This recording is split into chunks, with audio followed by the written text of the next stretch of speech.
Yeah, so I just adjusted it. We are live. It is Monday, February 2nd. So you know what that means? That means new mortgage payment is due, cell phone, all that stuff just rolls over, man. If they would only just let me pay once a year, it would be fantastic. How are you doing, Coach? Good morning, buddy. Did you get any sleep whatsoever? I don't think it's possible for you to put that many miles, that many hours in, and then still slide into a Monday morning at 8 o'clock in the morning, 9 o'clock in the morning. Is it Well, you 9 can or tell them, 8 over right? there? Like we're sending it. So the setup is Hey, your stylist didn't show up this morning. What can we oh, say? I did. They're late, and the show must go on. The show must go on. You can't, makeup and hair. If they're late, they're late. The show goes on. The chat room's waiting for us. So I let's did go. manage to pop a pimple this morning though. Before I was like, oh, let me get that real quick. I'm So sure everybody enjoyed that comment this morning. how I do it is because usually there's a safety meeting you have to go to, and I don't know if I have. Maybe I can give people a little bit more insight. So at the safety meeting, you get one of these little things, and you can already tell that like the red means that's where you are not supposed to be, right? And green, that's where you can be. But you've got to play ball. You got to go to the safety meeting, because if you don't go to the safety meeting, they won't let you on the track. Trust me, I've tried. I've been like, hey, I'm running late, my flight's and that doesn't work, right? Is no matter how many friends you make, sometimes it just doesn't work. I gave Sean like $100 Starbucks because I was late to one of the safety meetings, and I was like, hey, I appreciate you. Can I go on the track? He's like, took the Starbucks card. He's like, I appreciate you, and no. So But I'll enjoy that cup of coffee. they have a safety meeting at noon on Fridays. So usually I try to leave my house at like 2 a.m. and get on a flight by 5 or 6, and then land, get a rental car, and somehow make it there to credentials and get to the safety meeting, usually right when it starts. And then press day is at like 2 o'clock or 1 o'clock. So I try to run around for an hour and see if I can get kicked out of somebody's rig, do something silly, and then go onto the track and then ask the riders more silly questions, and then watch a little bit of press, and then I'll just continue editing till like 6, 7 p.m. And it was funny. I had Randy with me, and I was like, dude, for some reason, man, I'm just feeling like, let's get hammered. We need to just get hammered. Like, life's just been rough right now. So we went to the liquor store, had no idea what to buy. So I like whiskey. So we got some Jack Daniels. And I should have got like some of the flavored stuff. So we had like a pint of that stuff, and dude, we went to bed pretty quick. We went to bed pretty quick. You're not a cheap date. You're just an inexpensive date. Doesn't take you much to Yes. get It you was like under. $10 for a bottle a piece, and we were out. There you go. And And just so people know, Randy's his brother, for those of you who don't realize that. In case somebody's yeah. thinking it's somebody in the industry and you just flogged him by saying, "Yeah, we got a little bit ripped at the hotel together." It was Randy, his brother, just so everybody knows. Yeah. So I've been trying to have at least somebody with me this Yeah. time, because I've gotten enough rapport, because it's nice to just kind of have backup for stuff, and somebody to just hold my camera at times. And then usually I try to coach, just because we're doing stuff. Usually I try to run 8-10 miles in the morning on 2-3 hours of sleep from the night before. But this time, since we had so much of the alcohol in us, we're like, dude, we got to get this off. And apparently I picked the uh most expensive, nice chandelier hotel at the Hilton, because I'm cheap and bougie, but it was like $75 a night for valet, and you could only valet. And That I pisses me off to no end. yeah, I told Randy, I was like, fuck, I forgot a toothbrush, but they should always have toothbrushes at the hotels. Mhm. And so at this nice ass hotel, I go there and I'm like, do you guys have any toothbrushes at like midnight? And they're going, no, we don't have anything.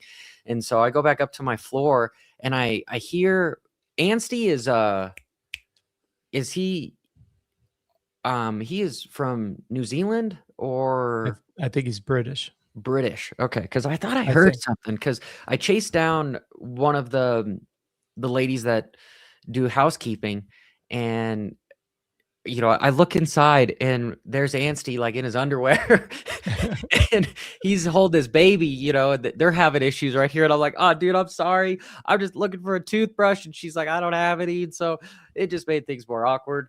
Um, but Hey, can I ask you a couple of questions real quick on that? yeah. When you excuse me, a self-confession, I fell and broke some ribs, so it hurts to cough, so I'm sorry if I grimace. Oh, fuck. Okay. A sidebar. How do you break some Oh, I'm ribs? I'm embarrassed to say it. Michaela and I went to the grocery store and we have a Toyota Tacoma and I put some groceries in the back and some of the elements fell out of the bag and literally in the middle of the bed.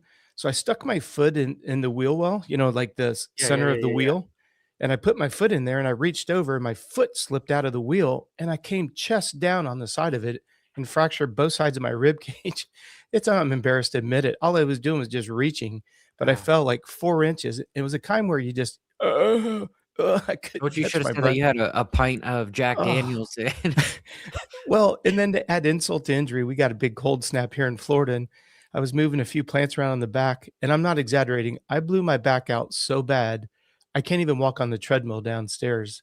So I'm like that Keystone comedy where if I lean over and I have my hands on the desk, my low back doesn't hurt because I blew my back out because I was moving stuff in the cold. I can't cough or laugh because my ribs hurt. I can't roll over in bed. I dropped a pair of socks. I bent over to reach and get them. I hit my forehead on the top of the counter and I'm like, I think I'm just going to go back to bed. I don't deserve to be out of bed. So, Damn. um, I sound like a total pansy, but No, no, no. you asked Ribs the don't question, so I give have you to tell shit. the truth. I'm, I feel like an idiot, but when you were and I can't tell if it was before or after somebody's filming you. You've got the SMX. You've got the microphone in your hand. Who's filming you? Oh, at the press stuff? Yeah, at the press conference. Who's That's filming Randy. you? Was That's that Randy. Randy? Yeah, Okay. yeah, yeah. That's why I Now wanted that to do it. okay, And because I was I thinking, was who the hell did you get in the paddock or in the media group say, "Hey, hold my phone"? yeah, I was yeah, like, you know, dude, you're like total power move there. yeah, yeah, so that's Randy, that I have helping me do some Okay. of that stuff, and, what's funny, coach, before I finish, like anyway, like, normally then on Sunday, they've got a meeting at 7 a.m. Okay. for the safety stuff, and because I do shit my way, I try to miss that one. I try to make the one on Friday so I can go run 10 miles and do something for me, have breakfast, and then I can mosey my ass into the race at like noon or 1. Um, and uh, yeah, which is super cool. And then, I'm usually the last guy there at the press box or something. Like we left at like 12:30 Mm. at night, and then our flight was at 5 the next morning. So we had to leave at 2:30. So we were like, what do we do? Strip club? I mean, what do we do to pass the time so we just don't sleep? And we didn't go to the strip club, but I mean, it's always kind of a running joke. Um, Who was the last ones in there? If you're in there that late and you're the last one, who's still giving you time? fuck if I know. I don't No, know. like who were you talking to? Like, why were you in there so late? Well, because the press box has decent internet, and Oh, so I okay. wanted to I'm sorry. upload, like, my reaction show and everything, before I got because we all know that, like, cell phone internet sucks, and, Yeah. the internet that the Feld provides, they down at, like, the photo den because 'cause they've got 2 different setups. So they've got the press box, and that's where, like, Mathis and, all the journalists hang out, and then they've got the photo den that's basically in one of the team locker rooms on the floor where all the photo and media guys hang out because they can get to the track fast. Well, um, what I like doing is I like just running all over the place, and I like going up 8 flights of stairs to the photo den because it's got better internet, and I hang out there. It's cleaner, there's better food, it's nice, and then I Yeah. rush my ass down to the bottom, and, I kinda use both and just kinda all over the place, but, Um, No, that makes sense. I was thinking that you were still interviewing somebody at, after the race is over like that. I was like, wow, I was going to give props to somebody who's willing to still sit and chat with you. That's the only reason why I was asking, yeah, but no, that makes honestly, I sense. don't necessarily know how that works where those guys at the safety meetings and everything, they're always Yeah. talking about people chasing riders to go get interviews and everything. And I don't do that. Yeah.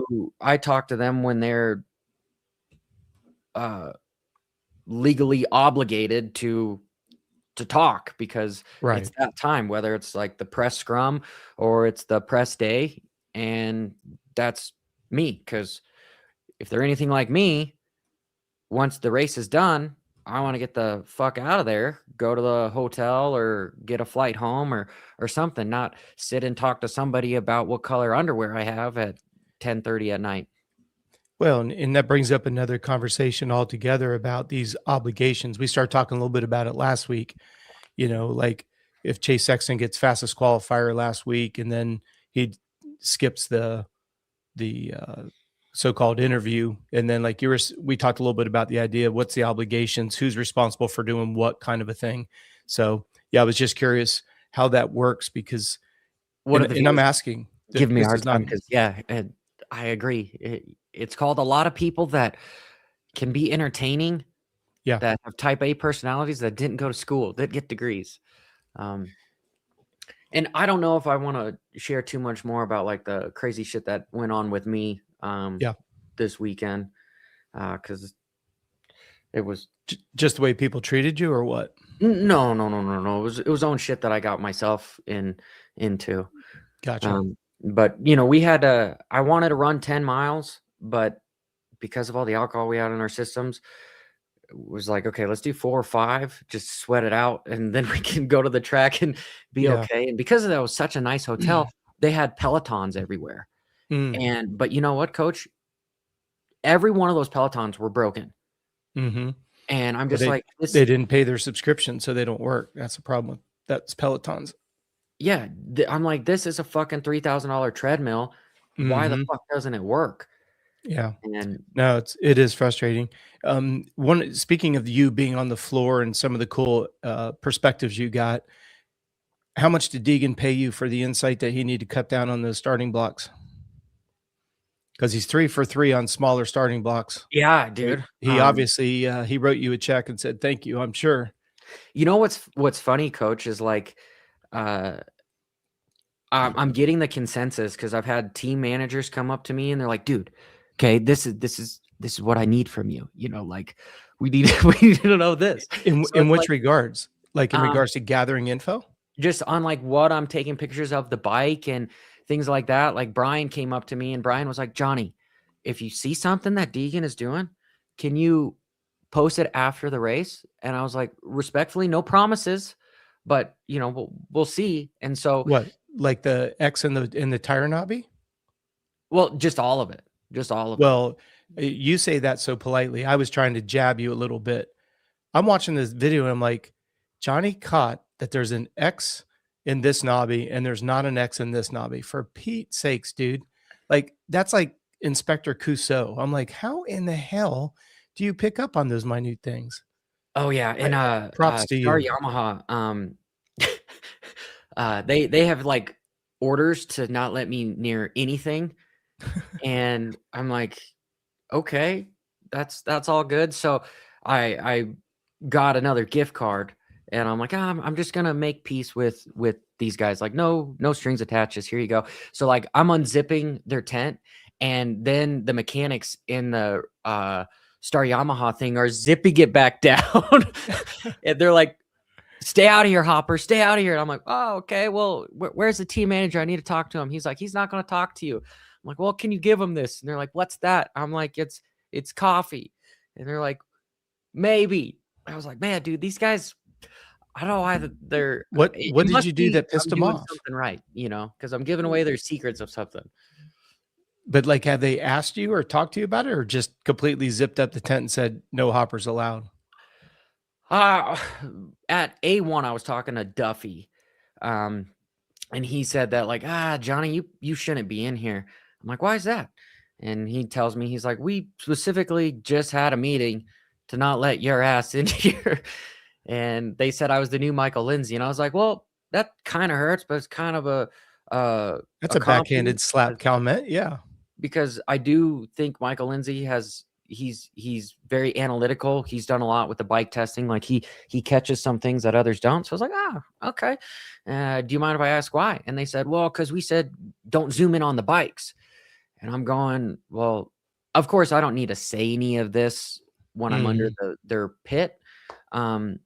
Because it's their pit, but I never zoomed in on their bikes in under their awning. Did I zoom in on their bikes when they're out in the wild? Oh hell yeah. But I mean, I kind of feel like that's free game. So, I was gonna you say know, everybody else can as well, so I don't see why you're being ostracized for that. But yeah. like you said, eh, congratulations that you're getting ostracized because obviously they see what you're doing and, it's like how many times over the last 10 years when you first came out with your YouTube channel and it was a fair for you, it was a very therapeutic environment for you to get a lot of I call it getting the rocks out of your backpack. And everyone said, "Oh, like when you started getting traction, oh, nobody listens to that crap. Nobody listens to that crap." And then you start, excuse me, saying more and more, "We don't watch his videos. He's just a quack." And then things that you said exclusively on your videos is exactly what's being kind of mumbled behind the scenes. But we don't watch your videos. Your videos are stupid. And Yeah. oh, Um, your analytics, nobody watches them. And then you get a million views. And now all of a sudden you're having specific team meetings under an awning about you not being allowed in. I think you've arrived. Well, and there's no telling how it happened, but I've been way adamant about that scoop tire on Tomac's bike. And Hmm. at World Supercross, I got a couple million views on some reasons specifically to not use that scoop tire. And then Hmm. all of a sudden, A1, he's not on the scoop tire, that he's been on the scoop tire for 2+ years. I'm like, huh. And then, Yeah. Deegan with his blocks and some other little nuances on stuff, it makes regardless if there's any credit due, I don't give a shit. It's just kind of cool to see that like there's changes being made. Like even the finish line jump when we talked with David Bailey and it was a little bit more of a platform. Just minute little changes on things is cool. Is cool to see. And what's funny is like when all this stuff happened, coach, we've privately talked a lot about of like how much just doors left and right. And one of the big things was like I wasn't a journalist. And so my argument was, yeah, I'm not a journalist. That's not my thing, you know. But then I'm getting asked specifically by Feld, can you please go to the press scrums? And I'm like, oh hell yeah. If you guys need me to do that, I will absolutely make that happen. And then once it was all done with, the guys at Feld came up to me and they're like, hey, thank you so much for being here and staying the whole time. And you had really good questions.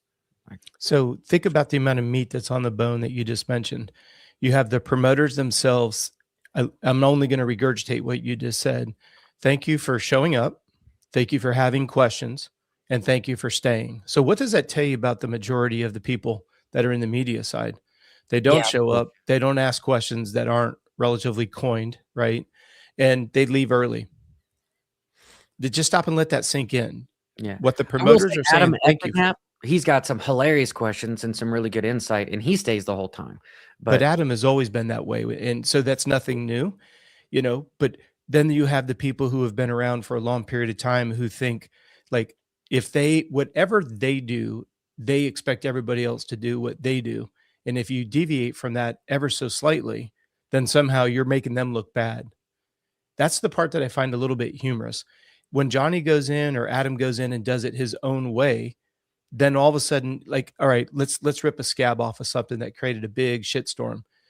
You have to be at the races to be able to talk about the races on Monday. Doesn't matter where that comment came from. It doesn't matter who it was geared towards. Just throw that in the blender. Don't attach any faces or names to it. Look at how ridiculous that is.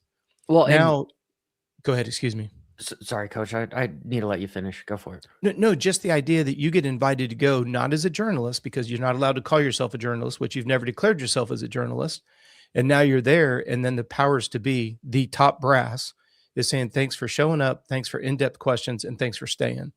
And I don't know if you feel comfortable. How many views did you get of all the things roughly that you put out from when you got there Friday through press day through coming home at wee hours of the morning on Sunday? How many I'm views? only like, I think I got, if I'm putting a percentage on it, I've got like maybe 65% of the stuff that I wanna get out, and I'm at close to 4 million views across the platforms.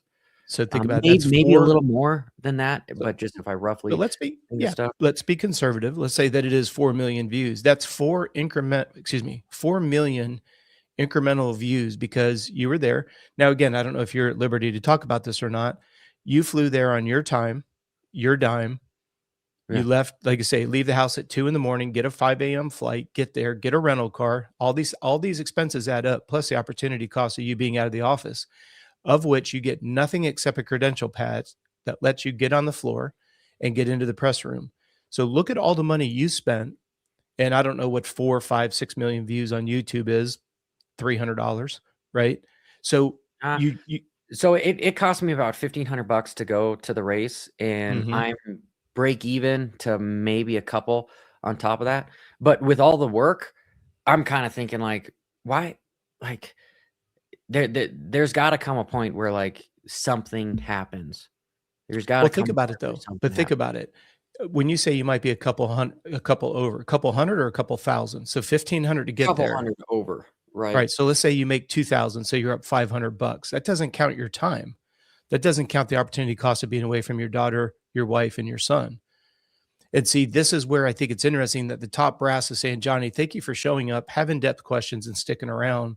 And thank you for spending $1,500 of your time and 2.5 days away from your family. Coach, but what's See, crazy see you about next this week. sport, dude, is like when people ask me to do stuff for free and I'm like, "No."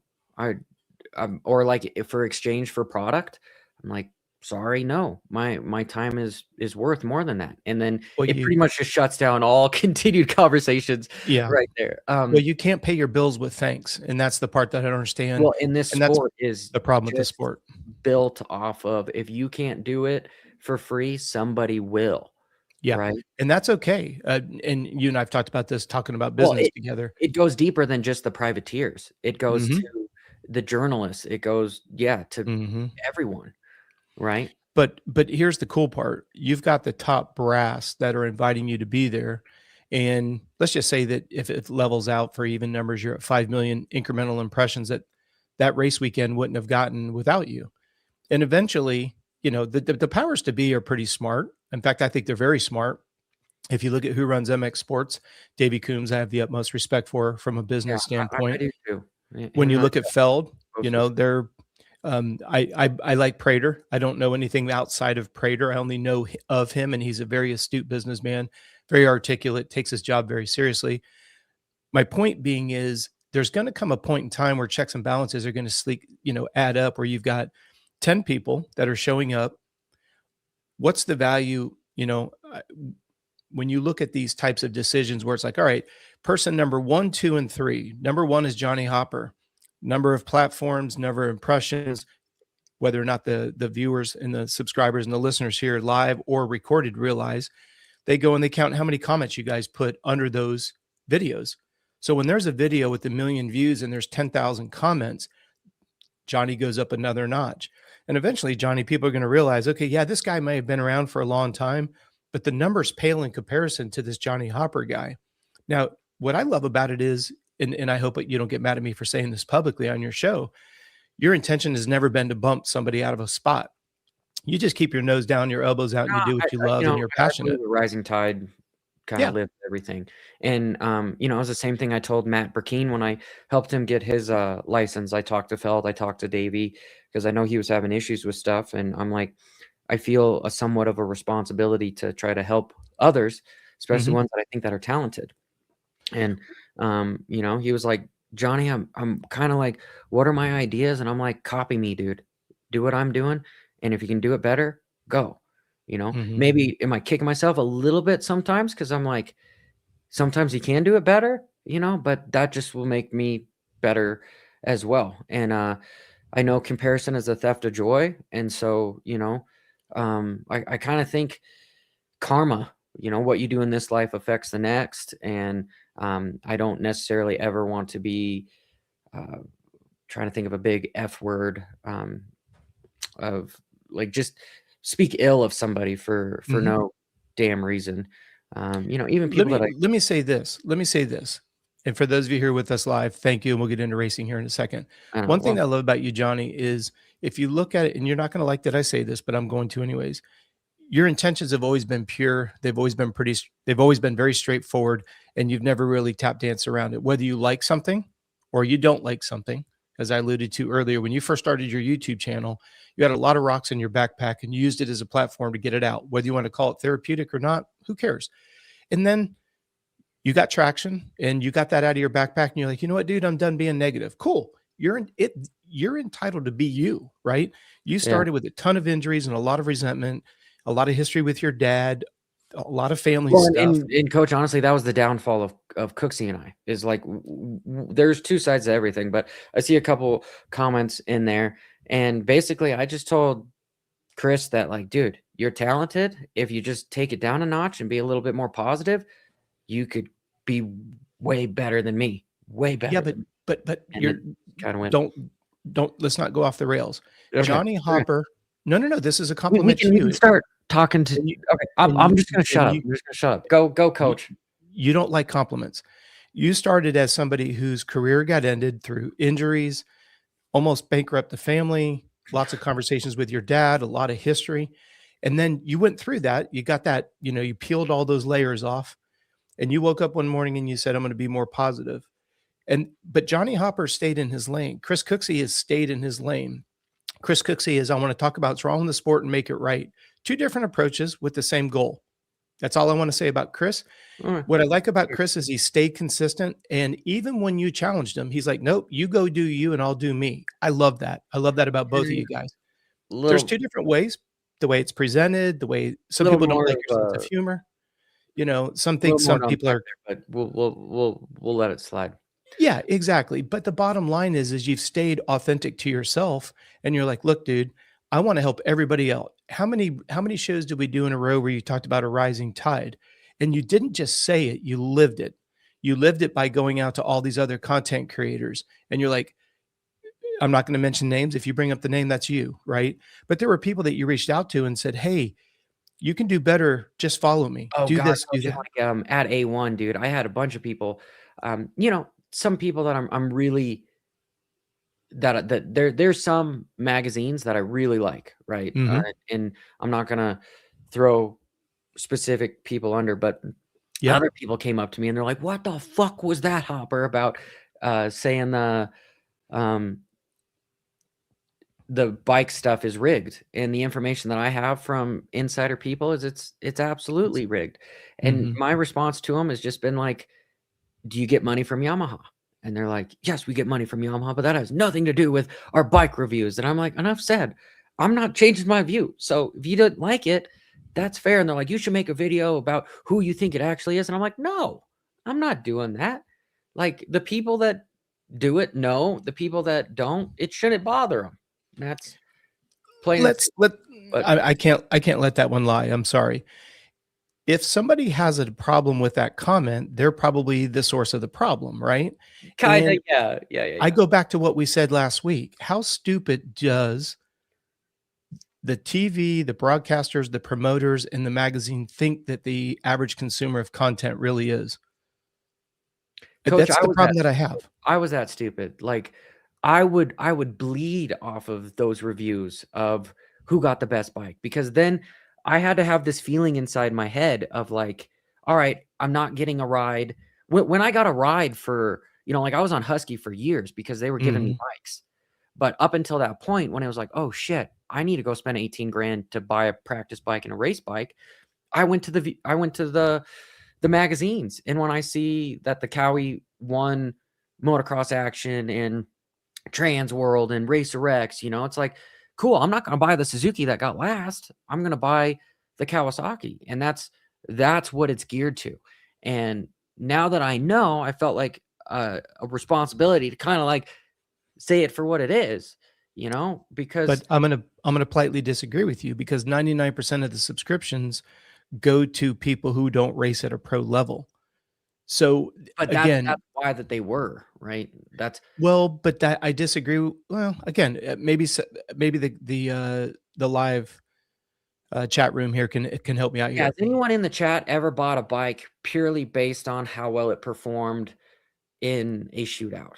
But 250 what or I'm gonna guess is I would say over 50% of the people that are, subscribing to magazines, they're very involved in the business world at some level. And you realize, okay, is it coincidence that the order top 3 bikes are almost always the same?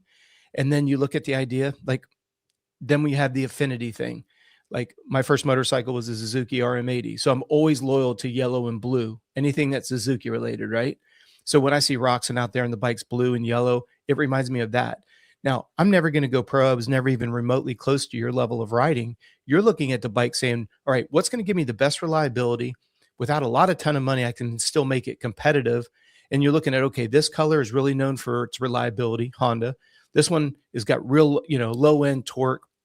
This one's got high speed stability. All right. Well, if I move the triple clamps, if I move the forks up in the triple clamps, I could take that high speed stability and maybe convert it to some quick turning like a Suzuki. That's what the end user was reading the reports for because, at the end of the day, you have a little bit towards your heart of what you like color wise. I remember, Ricky Johnson on a Honda. I'm going to remember Jeff Ward on a Cowie. I'm going to remember Mark Barnett on an RM125. I'm thinking back in my times. I know you say I always go historical, that but that at that last time, comment was good. what's the last comment? I will never buy a Kawasaki because I don't want it to tuck the front. Oh, I love it. Well, and this is where I think that the promoters, and we talked a lot about this last week, I think you need to know who your audience is. And you think Yeah. that you're being very, very coy in the way that you say things. Like when Weege on Saturday night said the green Kawasaki, I about puked. I literally about puked on my couch because we Why? talked Because you're extensive. trying to appeal to No. people that Just don't based on our know. conversation we had last week, I bought Peacock. I went on at 7 o'clock Eastern. I went into the sports section. I clicked on Supercross and I turned it So, on to hear Jason Wygant tell me a green bike is a Kawasaki. fun fact though, Yeah. Feld and Supercross have had the most viewership ever of the history of Supercross since switching to Eastern time, but Yeah. That I makes couldn't sense. get the actual numbers. I'm like, I'd be "Great, I curious to got it. see what Thank you the for telling me that we have a we're doing the best of viewers," but, like, I wanna know because I know Monday Night Football gets 20,000,000, and I know a few years ago, like, all of Supercross had 20,000,000 viewers for 17 races, so yeah. I wanna know. Ooh, here's the extra number I'd like to know. When they were doing it, it started 10 o'clock Eastern time when they were out west. How many people watched it as a recording? So when we hear the numbers, how many people viewed the race? Do they partition off how many was live and how many go back and listen to it as or watch it as a recording? Because like Hmm, I very that's a rarely, good I would question. watch the first heat races and then I'd go to bed, wake up, and then I'd watch the recording of the Yeah, main because 'cause you'd event. almost fall asleep because it'd be Well, I'm so I'm late. an early bird. I like to be in my office by 5 a.m. So I'm usually in bed by 9. I can stay up for an hour and watch Supercross, the heat races, and then go to bed and wake up in the morning, and then I can catch the main events over a cup of Mhm. coffee. But if you're looking at numbers, how many of those numbers are total? Are excuse me, of the total numbers are partitioned off between live and how many are recording, and compare that to now going to 7 o'clock Eastern. What are the live numbers compared to as a percentage of the whole? Um, and this is where we talked a little bit about it last week and I'm not trying to be ripping the scab off here, right? But because it's almost gotten cost prohibitive to go to the races, and I know somebody's going to say, yeah, but they say at least we sold out the first 3 rounds. I didn't hear about the fourth round being sold out, but when we go to California, the rounds being sold out, that's nothing new. How many people are now saying, you know what, I'm not going to go to the races because it's cost prohibitive to get in the gate. I'll just watch it live on. Well, So are the asking numbers? questions, like, about, because I was asking a little bit around on, like, how money works around here, because just kinda that same deal, and part of the reason with the added races and why the $1,000,000 for the SMX championship doesn't entirely go to the rider, how it's a deal made with the team, like, Mhm. and we don't know exactly what that deal is. Is it 60-40? Is it 50-50? Is it 75-25? But it is a portion goes to the team, And why it goes to the team is because a lot of the teams were like, great, Supercross. I like that you guys are going to just add 3 races to our schedule, but we're not going to see a significant number in motorcycle sales because of 3 more races. Mhm. So what is the monetary gain for us to do this? So then it was like, well, here, you guys can get a good portion of the money for that. And that's kind of how it worked out. I'm like, okay, that makes sense because it's a lot of races. But Let me ask you a quick question before we dive into racing on that subject. And I'm speaking only about myself, and I'm gonna be a little bit vulnerable here. When I see a color of bike winning on Saturday night, we always heard the adage, win on Sunday, sell on Monday when we raced on Sundays, which okay, great. But how much R&D do you feel now actually I can't ask your perspective because you're distorted as a pro. I never looked at thanks, what coach. no, no, no, no, this is a Retired compliment. vet guy No, now, totally no, different. this is a compliment. I never looked at Mark Barnett winning on an 81 full floater RM125 and then thinking of the fact that that's really what I'm getting at the race shop down the street. And the reason I bring I that know, up but I is, think people know that though. well, but I didn't in 78, right? I didn't put those 2 together. And now fast forward to 2025, 26. Now I look at it and I go, okay, that factory edition, again, I'm not naive. I'm not saying it's a mirror of the bike that we see on Saturday night, but I think about Ferrari. What is it that Ferrari's big selling tool is? We take our research from racing and we put it in our cars. So like you go spend premium money on a Ferrari, you're like, okay, I'm getting race parts on this car. I'm getting a badass vehicle. I'm paying a premium.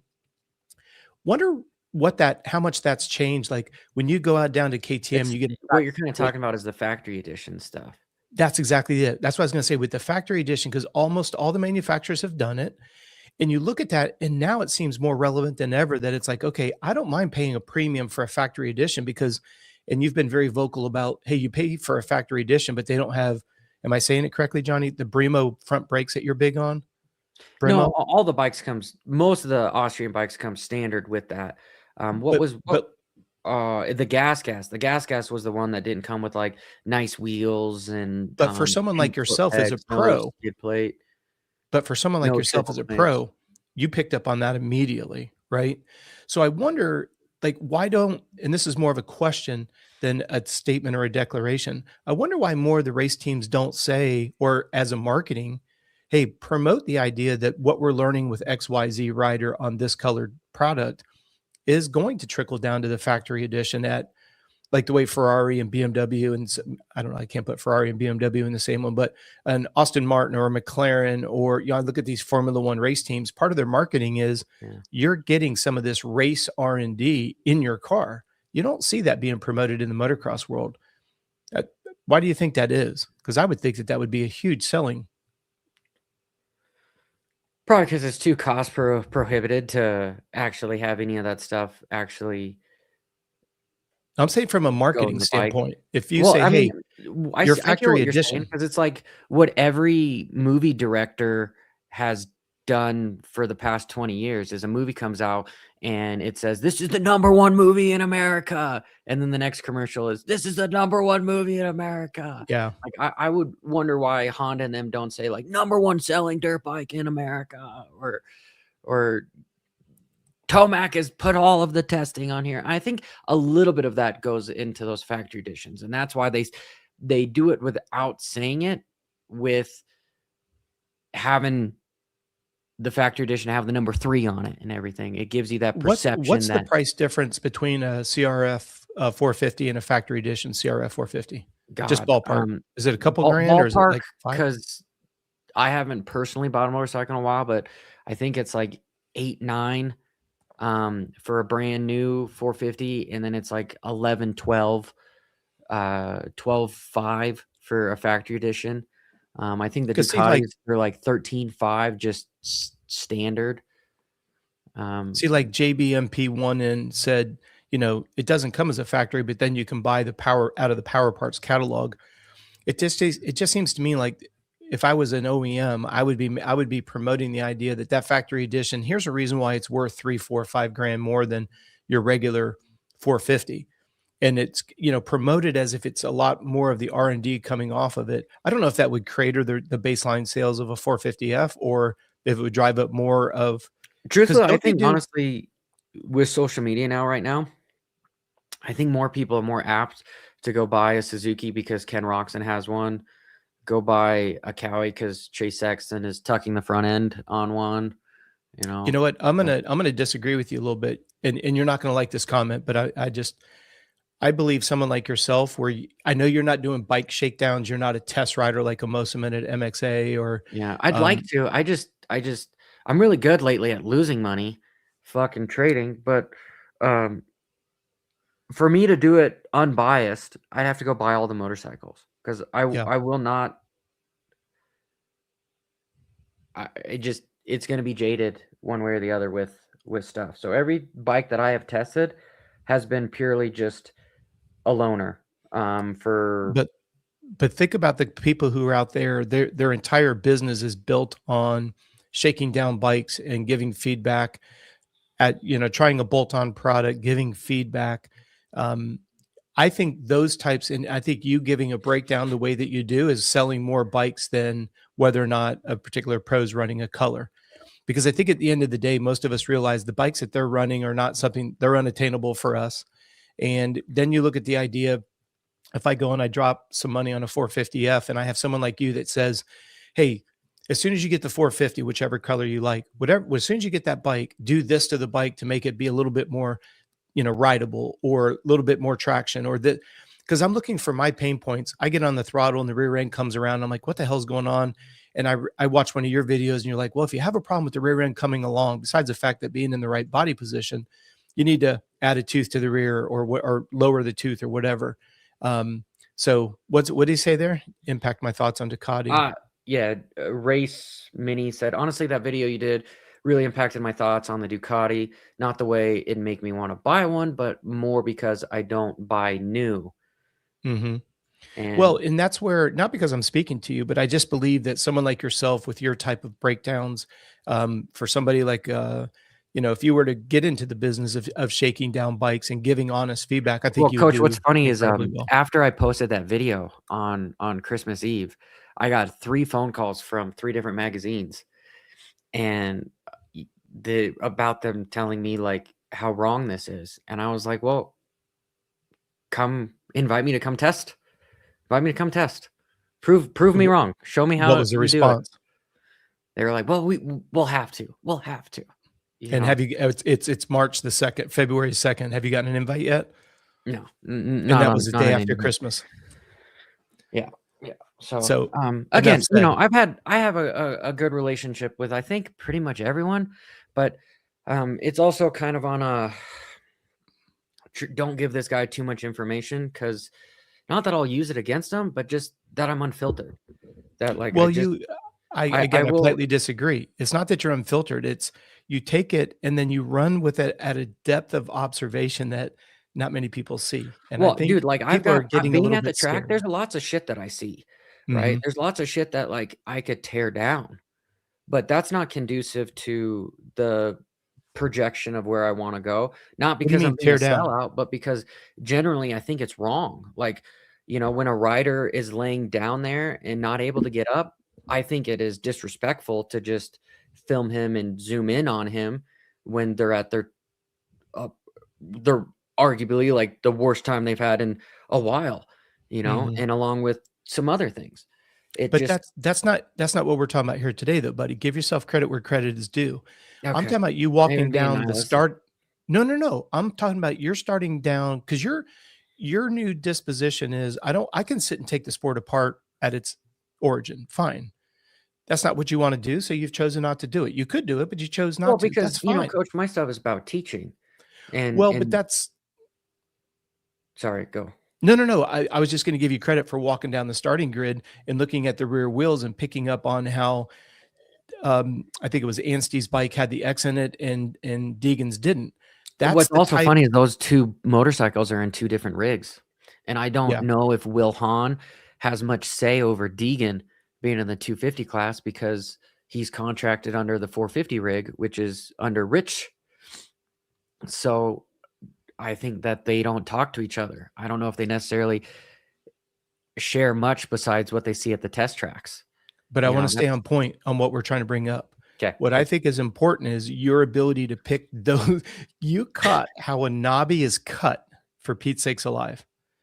You know, and for some people who think that they're very powerful in our industry and call themselves journalists, they say that what you're doing is irrelevant, but yet you got 4 million views, and it's the stuff that we as Not that spectators I'm love. tooting my horn, but like I get more. Okay, it sounds kind of No, it's not. um It's fact. Finish your thought. You get bigger numbers than the majority of others. I'll say it for you. yes, Period. yes, Period. yes. And this is what I'm trying to get across is who are the people that are clicking on it and watching it? The diehard fans that go, "Holy smokes, Johnny, that was really insightful. I didn't think about that." I have I would have never thought to look at the actual knobby. I had to watch your videos several times because I'm going to show how stupid I am. Well, I thought you were sweet, talking thanks about the for way the they retention boost. well, the idea here is you talked about cutting the knobby, and I'm looking in between the knobbies, and you go from Anstey to Deegan. I'm like, in between the knobby is not different. And then I finally looked at the knobby, and I'm like, oh, that's pretty insightful. Now, again, Johnny, not because I have the privilege of doing a show with you weekly, but I'm like, that's the kind of stuff that us end users love to see, love to ask. And you got 4 million views on it because when you walked in front of the ruts and you're like, yeah, that's a good one, you know, and you followed Tomac going Oh, up dude, and it's down looking. hilarious, coach, when you, like when I'm walking on the start, Yeah. I'm tiptoeing like I'm on, Don't mess up the rut. a train rails, you know, where, like, I'm Yeah. walking so I don't step in the ruts, but then you Yep. have some of these media guys that are, like, kicking rocks in Tripping on the ruts everything. and everything, and then you see the riders, they're like, "No, no, no, get it out, Yep. get it out." Yeah. And so, But just that kind of interesting. insight is what we this is what I was saying last week that, the people who are spending the $130 a year for the Peacock and then log in at 7 o'clock and go to sports and then click on it. We love that type. We would have loved to have seen you walking down the rut in live time like JT Money does, talking about the rut, or hey, in live time, walking down looking at the tires. Hey, interesting. Tomac's not been on the coupe since last year at SMX. That's the shit that we at home that spend a premium on. That's what we want to know. Not Mhm. talking about somebody Well, if another. I'm being candid, like, I've honestly, my goal has been to make friends with the higher ups, not the Mhm. people that are employed, but the people's bosses. And I've asked them about like, "Hey guys, I want to be invited to the FanFest podcasts, and I'd like to do some stuff on Race Day Live." And things, the conversations just stop. So, Mhm. that's kind of where it's at. But the whole time I've done this, I've been hit with a wall, and I just keep going, and now there's like genuine support on a lot of stuff, which is super cool. I mean, the Ducati guys, the Kawasaki guys, the KTM guys, the Husky guys, they're all super cool, and I think it's because I've established that, like, hey, I'm here to just show how awesome you guys are, you Yeah. know, Yeah. and it's hard to argue with stuff like that. And probably the most fun I had at the race was just walking around talking to drunk people and the fans, and it was Mhm. hilarious. Um, some of the interactions that I had that unfortunately I didn't get on camera, but it was so much fun just to like talk with the fans. And yeah, like that's the um Well, you give the guys that work 100-hour weeks credit. Like when you talked about the bump on the seat, and you go, "That'd be a bitch to put together." Little comment like that, somebody who spent 4 hours building that seat and getting the seat cover and the bump correctly dude, it respects that looked you're like, sexy though. That "Yeah, on but Malcolm's bike, that you that gave bump. credit to the amount of work it takes." When you're showing those bikes and how beautiful they are, you're giving those mechanics the props that they so desperately deserve when they're putting in 100-hour weeks. What's the old joke? The rider can wreck the bike 12 times, but that bike better not break. I mean, heads are on the block if the bike breaks. Coach, and what I noticed is like just walking around the star guys, Mhm. they don't look like they're having a whole lot of fun. But Well, like they'll get fired on Monday if one thing goes wrong. I mean, Bobby Reagan is public on that.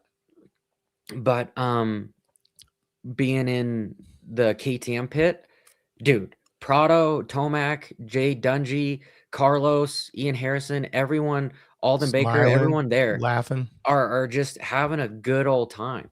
Mhm. Um, and yeah, it kind of shows. But the thing, like being at the races, I don't know when Tomac turns off because he's just always got that race face on. And Yeah. one of the questions I asked him on press day was, like, hey, are you always on? Like during 3 races like this, do you just go for broke or do you settle in? And like the prior weekend when Chase got around you, looked like you settled into a pace. And he was like, okay, Johnny, you nailed it on the head as far as the Triple Crown. Like usually the 3rd race sucks, but you got it wrong because I am always going to send it. No matter what, I am going to send it. And I just thought to myself, motherfucker, like this guy is scary. Like trying to race against this dude that Yeah, is going to be there for 50 minutes if it's 50 minutes that's and he's right. not going to slow down Yep. is it's rather intimidating when I put it together. It was like and And that sometimes talking to Deegan, it's funny because Deegan, um, very professional, and he does a great job of separating like pleasure and business. And a lot of the times, I think we see a face of him. Like this weekend, most of his stuff on the podiums and everything, I thought was very methodical, was very strategic of less is more. I'm going to intimidate and impress by saying less. And that's what he did on at the scrub meetings. That's what he did at the post race interviews, at the podium stuff. And to me, it just was like this is a plan. It's a total plan because they're getting fans back on his side from the minor shitstorm that's happened. And he's had really clean passes, but the damage is already done with Max, Levi, McAdoo. They're all scared. Like I was listening to McAdoo at the scrub meeting, and he was talking about being a dad and how pissed he was what happened at A1. Truthfully, I already broke it down. I think Deegan got cross-rutted and somehow took out Cameron, but there was no ill will to try to take somebody out in a corner. Yeah, but nobody wants to take somebody out in the air because physics get unglued in the air. But Cameron was like so pissed because it could have hurt him again. And he's Mhm. tired of being hurt. And now he's talking about his daughter that's coming up. And to me, that senses of just like, coach, what do you call it? Preservation. Mhm. And a lot of guys are a little nervous when they hear Deegan behind him, regardless if he's going to ride clean from here on out. The damage is already sowed. And what he's doing now with bringing the fans back on board is I gotta commend him for it. But like when I talk to him, sometimes I get the sense of just like this is still a 20-year-old kid. Like this is Mhm. just a kid here, you know? And it's just an interesting perspective because I don't have to race against him, you Yeah. know? So it's like I can picture him as a little kid versus even Max, who's much older than him, but he's a formidable opponent on the track. I like what Chris Shorten said in the chat room here. I think he definitely does not have a lot of fond thoughts for the pulp group. And you can see how curt he was with JT Money, kind of threw a little backhanded jab at him when he answered JT's question. And then, like you said, was very short and to the point. Something, and this is something that's been floating in my brain Wait, for a did he while. And get you a brought, points penalty for not doing an interview? yeah, Because I I think, hate that the penalty reports, like, see, that's the problem I have a little bit with the legacy media stuff, is they have instant access to the penalty report that doesn't get released until Thursday. right. So you really have no idea um, what's Well, going on. 'Cause I here's think what's interesting. If we go back to what Chris Shorten was saying there, first and oh, foremost, you know, well, here, I let me thought finish my Prado got a points penalty. I didn't think Deegan got a penalty. It was a license penalty.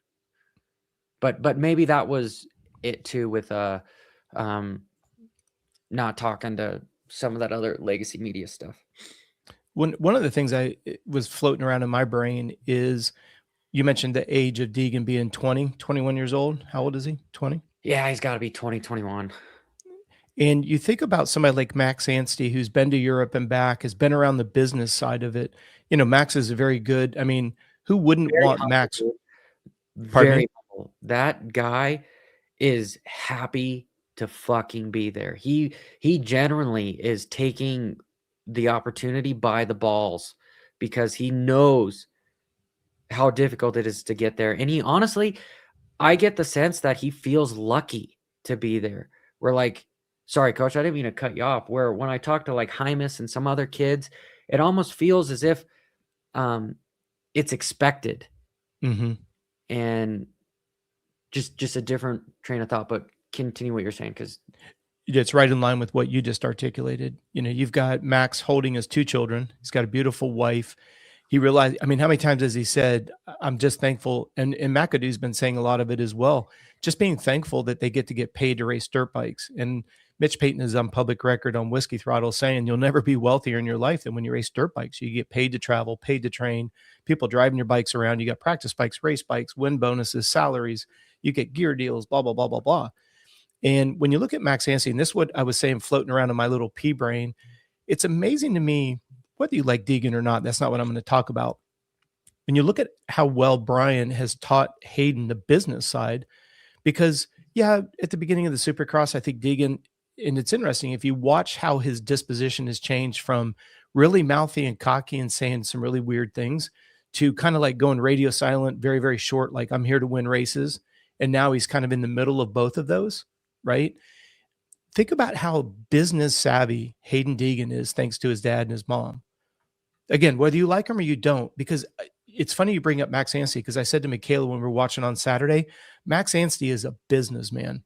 He's also got 2 children, right? I don't know how many more years older. Somebody in the chat room helped me out. Age difference between Max Anstey and Deegan. And you look at that, I I mean, think Max has got to be like 32, 33, something like that. and so you think about that, right? Look at when Max Anstey first went pro, and then look at the age of Deegan. And now fast forward to the current times where you've got Deegan. All right, thank you so much. And C28, 32 to Highlight it. Anstey, right? So a 12-year difference. So think about when Max Anstey first goes pro, go back 12 years, and now they're both on the same starting gate. And Older you than look at Rox. what's that? Older than Rox. Well, and then you start putting all this together where Deegan, I what are we going to see when he goes up against Jet? That's one of the questions I had for you today when we go to the racing itself. Mm. Can you imagine if we had Jet in the mix this past weekend? I want to just finish up my thought though with Deegan. Props to the Deegans because Hayden is very mature for his age. I know he does a lot of immature things, but when you look at some of the Dude, it's a whether or not different like mindset, coach. Like when I different literally mindset. when I interview the kids, again, like no disrespect to the kids. It's just that's young, dumb, and full of cum. That's Yep. just the analogy, right? Mm-hmm. But Deegan has been in front of a camera. He's got so much more life experience than somebody that's just behind handlebars. And that's what sets him apart. And that's his truthfully, that's his if I'm being analytical, right? Mm-hmm. Max could beat him.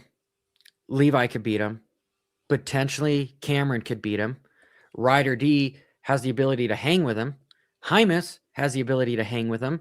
He doesn't have this just unobtainium. Like, granted, the thing that I see him do better than anybody is his corner speeds, his intro speeds. He's off the brakes early.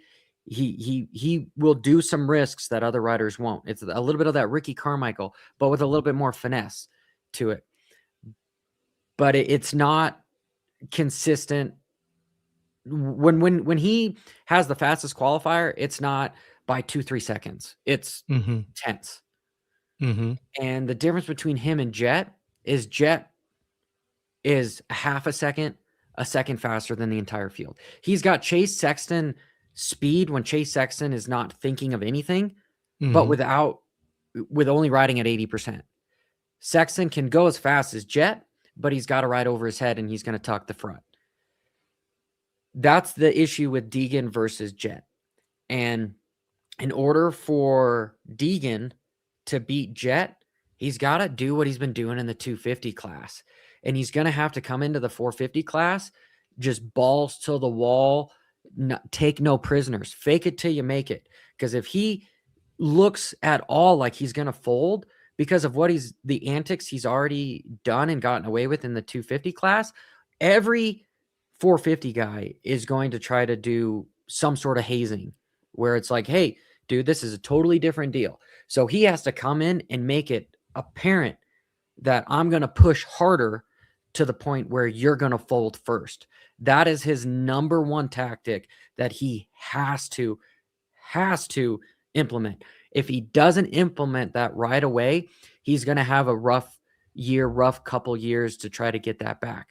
But if he hits the ground with that attitude of Yeah. I'm going to punch you in the face first, he's going to be successful. And that is where I feel he can get into Jet's mind, where Jet doesn't want to race him hard, where Jet just wants to hopefully get the whole shot and have a couple bikes between them so he can run away. That is, if I'm, digressing, the whole strategy, I think, for Deegan, if you agree or disagree. It's not that I disagree. I just want to add another level of perspective. Let's go back to Deegan currently in the 250 class. I'm right with you. He doesn't go out and win. He doesn't. We'll talk about qualifying where you started out at. Yeah, he doesn't come out and he's 2 seconds faster. But here's an observation that I had from a physiological standpoint. You ever notice almost every time, and somebody who's good on statistics may prove me incredibly wrong, but for the most part, Deegan's towards the top, if not the top guy when we go to qualifying. And then you'll have somebody, Levi, he notches a tenth of a second faster. Deegan comes back next lap, tenth of a second faster. And then somebody else comes in, notches it up a tenth. He notches it up another tenth. My perspective as a physiologist is he does just enough based on what he needs to do and no more. And I think that's a strategy. Because if he goes out and he puts 3 seconds on everybody and they filmed him, everybody sees the fastest lines. But what I think is fascinating is as soon as somebody picks up a tenth, he one-ups it. So you don't very often see somebody who, I'm not saying he's waiting, but we've got this new format. We've got 12 minutes out there, and it's always interesting. He just, at the end of every session, he just happens to be the fastest guy.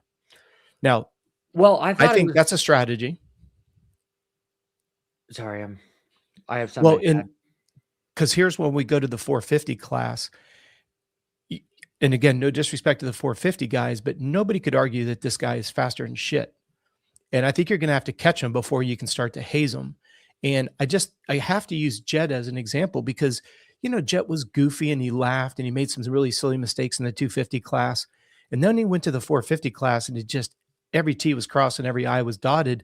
And Jet didn't, him and Anderson and the Lawrence brothers had their beef here and there. But if you're looking at what Jet did in the 450 class, like people went from, well, I hope he can make that conversion from the 250 to 450. And not only did he make it, he put a stamp on it. I look at Deegan kind of maturing the way he has. I'm not saying people aren't going to haze him and rough him up, but you got to catch him first before you can do it. And, the 450 class, especially the top factory guys, they're not just going to go in and try to kill him just for the sake of killing him. Now, Rubbing's racing, they may look at Tomac causing him to take Jason Anderson last weekend off the track. He goes in the middle, goes across all 5 lanes, has Anderson run out of track. No big deal. But those types of things, I don't see them going after Deegan that way, but they're going to, Tomac's going to pass Deegan the same way he passed Anderson. Yeah, that right there, right? It's all about. He's not even, his mindset is not even in the 250 class. No. Like he is, and honestly, that's one of the reasons why, I don't know if I feel like, okay, this might sound like horseshit, but I kind of relate to him in a little way of how I do media versus how he's doing a way more exceptional job racing. But Understood. He's segregated himself from the field, and that's the strategy. And he does it very well. But it's very obvious that there is a lot of pressure on this kid to perform. And the moment he doesn't, it's a shitstorm. But the moment he does do it, which he does it more often than not, it's hard not to commend him for it. But that has been his entire career. When he was on 65s, the expectations were huge. 85s, the expectations were huge. He goes pro, expectation or SM or what's the and whatever the next program is. And then you look at he goes and moves up to the 250 pro team. He thrives. I mean, he eats Yeah, look at this. pressure Look like at this. You watched my interview. We got yeah, JJQ says he only compares himself to the 450 guys. and Yeah, he I was should. asking him, you know. And he should. And on a supercross track, and we've heard Tomac, we've heard Deegan say, because Brian was talking about this on Gypsy Tales, he's like, I can get on that bike and go 2 seconds faster when first time he got on it, just because the raw power and the way he rides and the way he accelerates, sits in the corner and accelerates on the outside of it. But go back to the video. You don't have to show it, but just conceptually, the video that you just showed about him sitting back. I'm always saying this to my clients. Why do you go to the track and have to be the hot shot in practice when all you're doing is showing everybody the fastest way around the track? Every Oh yeah, phone has a camera. This is press day where nothing really matters. And I was pretty disappointed with the track because like my eye is to try to find little nuances that people do differently. And this was really the most one-line track of them all. And it was kind of just the way they built the lips. If they had the lips a little bit different, it would have made all the difference because this back section, the one where I caught him wheeling to then triple on off. Yeah. If they just made this lip taller, some guys could quad over and just even in the back section over there too. Because then that tabletop at the end that I caught Tomac quadding, this was only a qualifying fun thing to do because he was the only guy I saw do that. And that bike did that perfectly. And the irony is that's the jump that he ended up crashing on when he was balls to the wall. And it was because of the little G outs that they have here. And so, I will go over that more on some more of the breakdown. But Coach, I was just impressed that he admitted that he accidentally stomped the rear brake and just lost that forward momentum.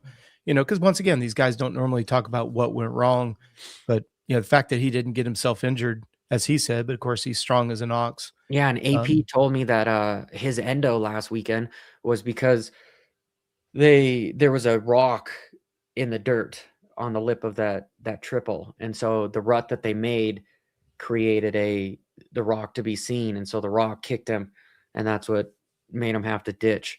But the thing that I was the most impressed with over the weekend was I thought Tomac was mildly hurt that last race, and he got passed, I think, by Hunter and maybe one other guy, and then he was able to come back by and win, which that says a lot. Let's talk about the racing. Look at the top 8 guys. Every one of them had a shit moto. Webb 4.23, not bad, but Hunter 7.12, Ken 1.54, Eli 3.13.1, Sexton 2.96, Anderson 6.75. Look at Jorge at a 5.3.11 in 7th. Malcolm an 8. Until you get to Malcolm, it starts to level out. But like Justin Cooper goes 9.4.12. The guy that really caught my attention, if Ferrandis hadn't put Christian Craig on the ground, he went 19.88. So he would have been top, I would say he'd be top 8 all day long. Let's say he goes 9.88 or something like that. He puts himself in the top 10.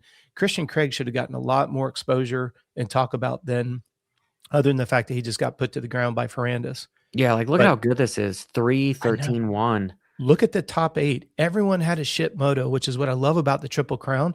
Because look at Tomac getting 13th in the second. This isn't how it normally works. No. Normally, it's a guy goes 1-1 and settles for third or fifth, the third one. But and I know it seems to be the new theme these last couple of weeks about look at how deep the talent is.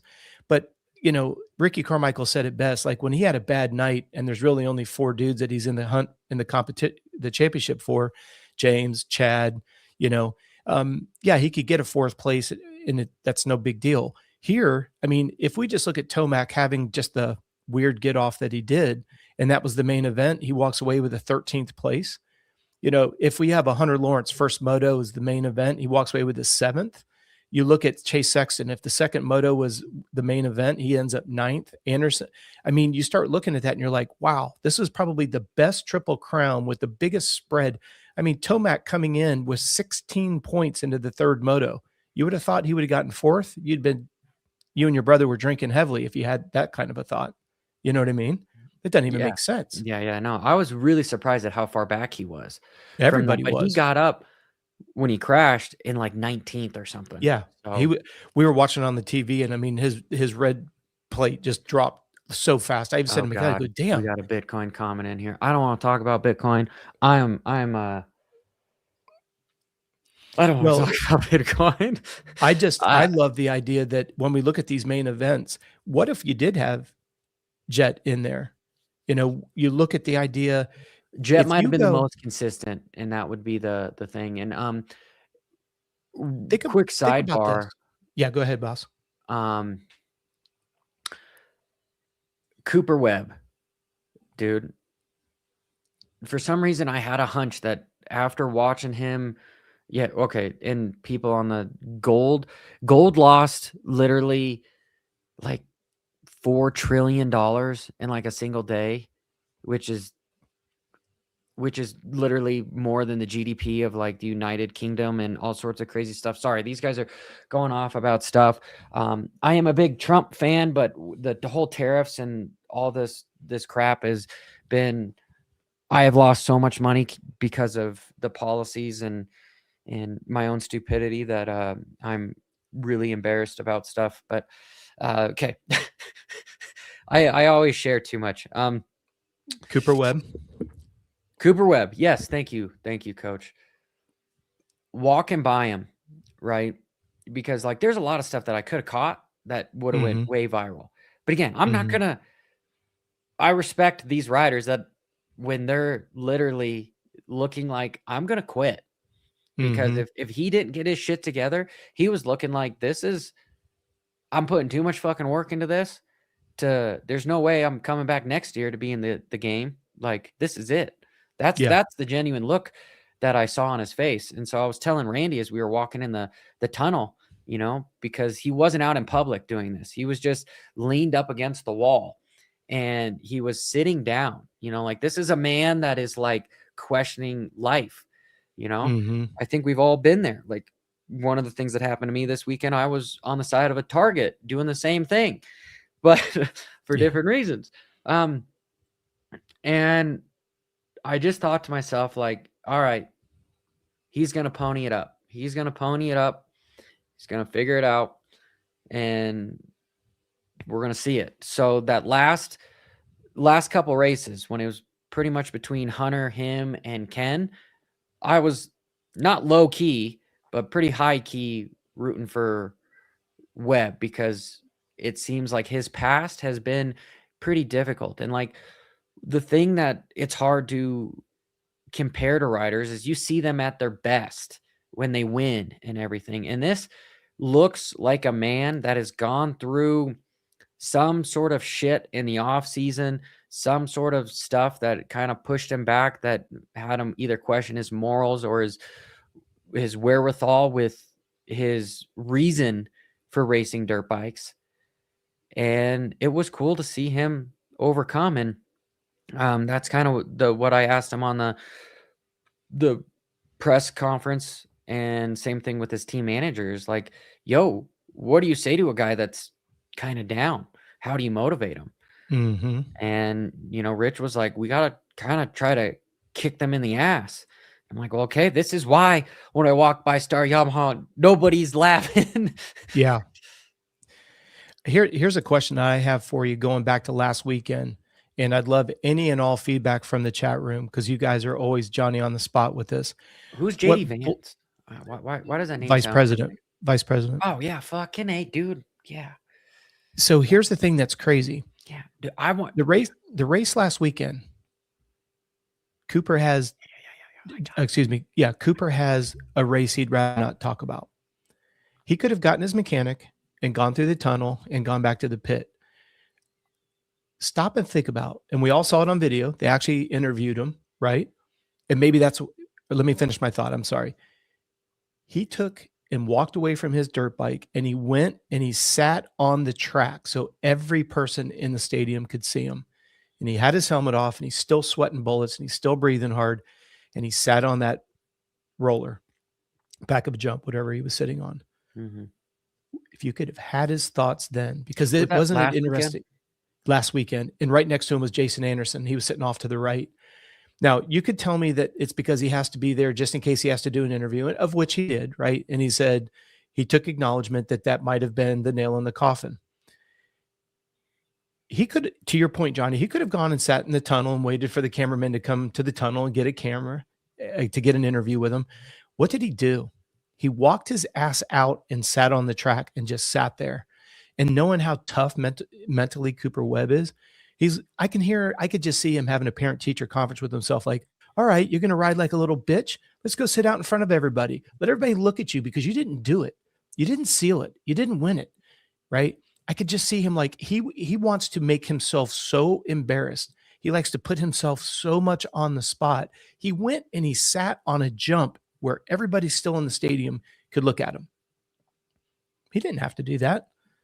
He could have, do you think Coop would have really cared if he got a license point to say, you know what, F this, gets his mechanic and he goes back to the rig and puts his bike on the stand and walks into his motorhome and just wants to be with his wife and kids and forget about the night? What did he do? He sat on the jump. And Anderson did the same damn thing.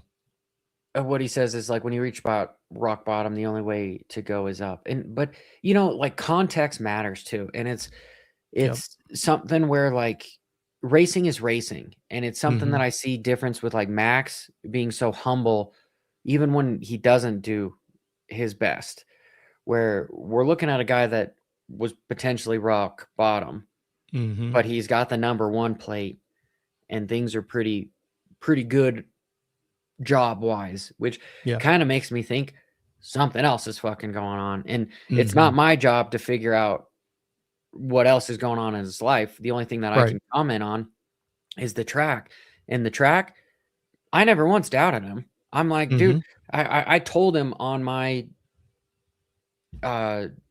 interview that we on this podcast nickname him the Mack truck, where it takes 19 gears to get across the fucking intersection.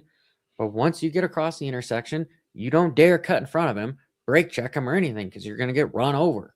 And I really think Webb should use that nickname, have the butt patch or something. I think it's gold. I think Mack truck is gold. Absolutely. Well, I'm going to disagree with you a little bit. I would have never bet a dollar on the idea that Coop would excel in a Triple Crown, because he is that diesel engine. It's quick racing. But I'm just saying, and I'm saying it as a compliment, like he's historically never done well on the West Coast. He's historically not started a series out super strong, and he's done all of that in the first 4 rounds. The fact that he did well on the East Coast, the restart hurt him significantly, right? He got the whole shot. We have no idea what he would have done there. Top 3 is fair, but he's done well on the West Coast. He's done well at the opening rounds, and he's done well in a Triple Crown in the first 4 races. And we went into this weekend saying all you need is a mechanical and a DNF by the top one, whether it be Hunter or whether it be Roxon or whether it be Tomac. And then Tomac wads himself up and gets 13th. And now you've got a point shift. Now it's down to 17 going into round number 5. And you're like, all it takes is another DNF or a mechanical by Hunter or Roxon. I don't know Kenny personally, but historically, if we look at the results, Kenny won't finish the series as strong as he starts it, right? Because of the fatigue or whatever it is. Paradox of something. Yeah, and that's not a character assassination. Of what we've kind of come up with is Epstein-Barr syndrome crap, all sorts of crazy stuff. But the thing with Epstein-Barr is it's you never get it out of your system. Once you have the EBV virus in your blood, I always like to use, you're going to laugh at me because I'm going to use a 1980s cartoon example of the Tasmanian Devil in the Bugs Bunny cartoon. The Tasmanian Devil is fatigue. So when you get underfed, underhydrated, underrested, overtraining in regards to volume or intensity, that Tasmanian Devil comes out from behind the bush and just creates havoc. And then when you get enough food, get enough sleep, get properly hydrated, reduce the training volume and the intensity, he gets quiet and he goes and he hides behind the bush. And then once you get overworked and get overstressed, the Tasmanian Devil comes out again and starts raising hell. You never get rid of Epstein-Barr, no matter what people tell you. And it's kind of funny to me when you hear people say, he has Epstein-Barr, and this was round number 1, and then round number 3, they're not talking about Epstein-Barr. He still has Epstein-Barr. He will for the rest of his Can life. you It's answer actually, Zach? say it again. Can you answer Zach? Is it an autoimmune disease? No. It's an autoimmune disease that is attacking the immune system itself. When you look at the idea of Epstein-Barr, it's a virus. It's a fatigue-related virus. Now, unfortunately, yes, it will attack your immune system, because when any of us are sick, our immune system is obviously suppressed. And it's a great question by Zach, because when is it that we get under the influence of a virus? When our body's not strong enough to kill the virus.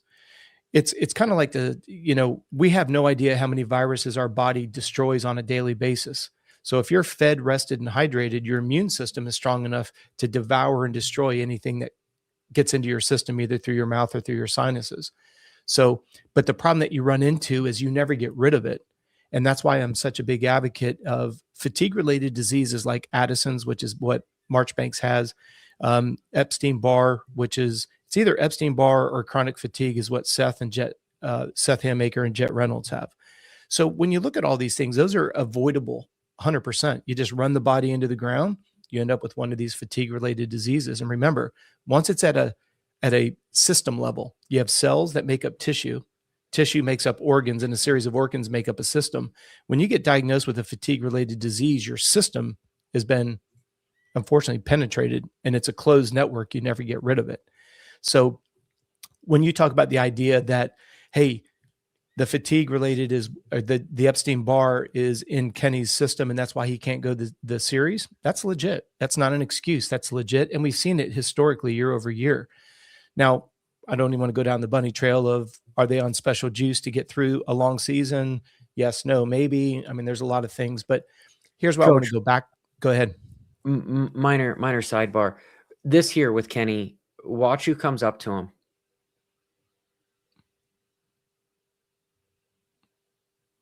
I don't know how I missed this video.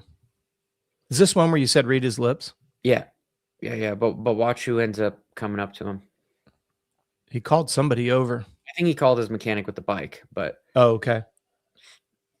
I don't know. I was mildly stalking guys on the gig. Well, when you followed Tomac around, I was laughing my ass off. Yeah, but it's Kitchen. Oh, Levi? Yeah. Yeah. Because Levi just came off the track. You've got Factory Cowie and Suzuki talking. Levi is not talking to Sexton. No. It's friends. It's not OEMs. It's friends. Because those guys train together. Okay. Because Sexton trains with Levi as well. They all use Peter Park. That's all their common trainer. But I just think that it's interesting, the dynamic of making friends. And like when we talk about Deegan, it's practice track, unfortunately. That's what it is. They ride together at the practice track. So this is high school, click stuff with. Yeah, it's just friends, helping each other. It's kind of like when Roxon was riding with AC at it's now called the Sandbox here in Orlando.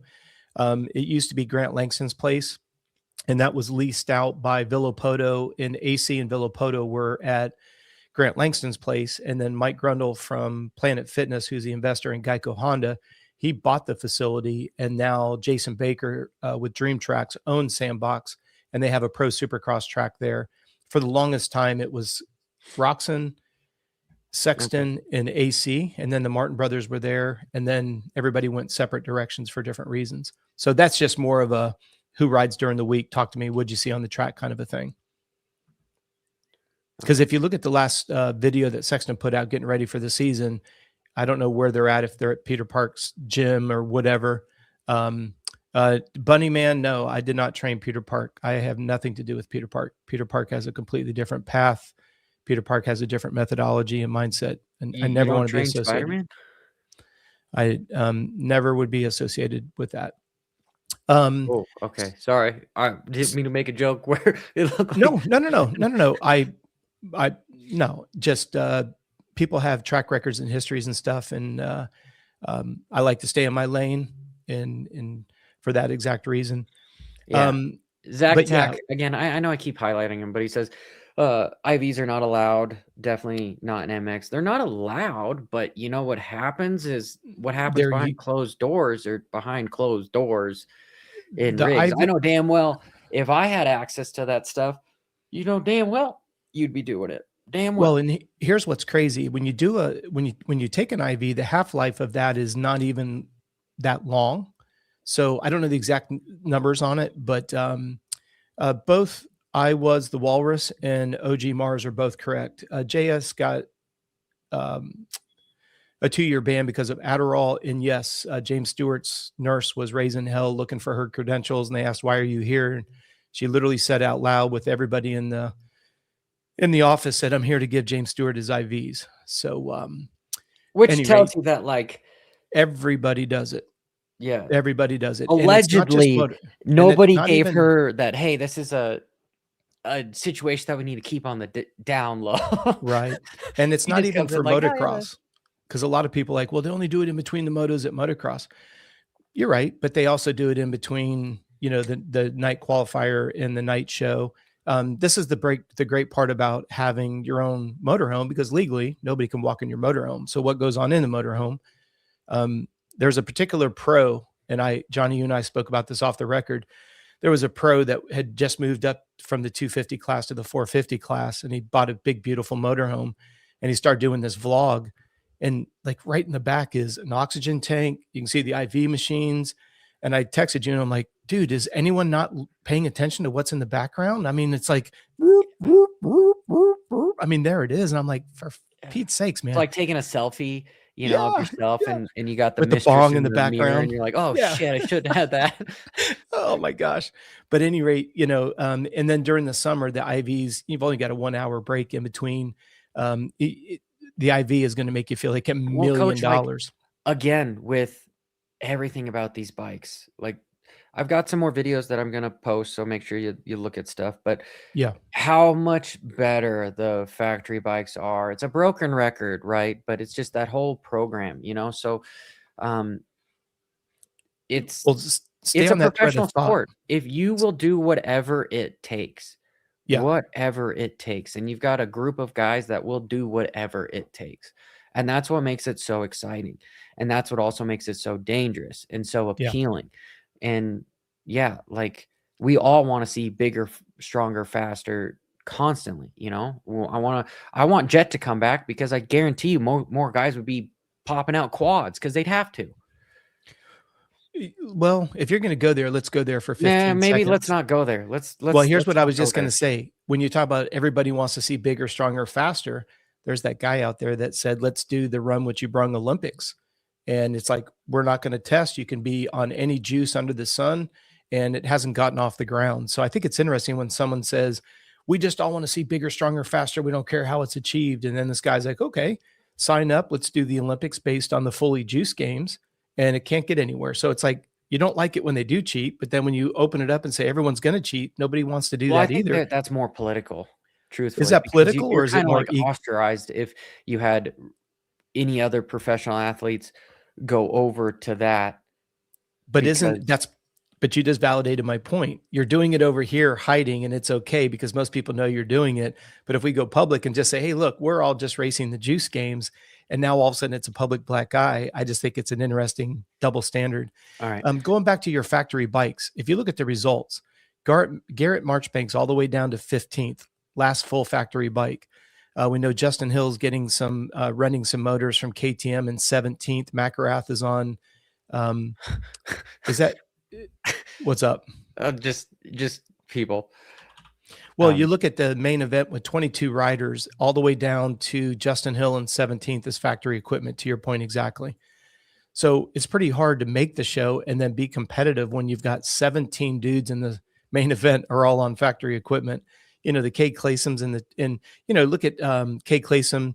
Well, you can't go with him because he DNS the last two, but Tristan Lane, 21, 21, 21 just shows you the difference between the factory. I mean, Mitchell Harrison on a very good Kawasaki with the Partzilla bike, 1920 or 2019 well, prime 20. example is look at Freeze. When he Yes, was on the, MCR Honda. MCR Honda, he was a pretty good top 10, top 5 guy, right? Yep. And now he's hovering right around the top LCQ spot. And that's not And a dock on Vince. Vince is a good rider. yep. It's equipment. It's equipment.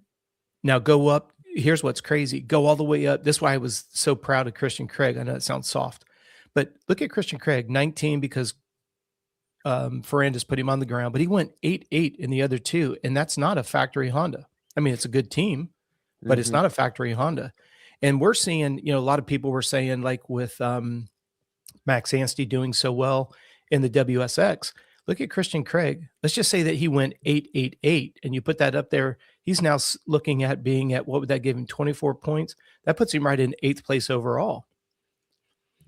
And that's on a, he would be beating the likes of a Malcolm Stewart, a Justin Cooper, a Ferrandis, and RJ Hampshire. Those are all full factory bikes. And it just goes back to, like you're saying earlier, when you look at, listen to these names. Every one of them is a 250 and even a 450 champion. Cooper, 250, 450 champion. Hunter Lawrence, 250 champion. Roxon, 250, 450 champion. Tomac, 250, 450. Sexton, 250, 450. Jason, 250, has won championship. Prado. Oh, I got to say something about Prado. Last year, he's over jumping jumps. This year, he's getting the whole shot and is competitive as heck.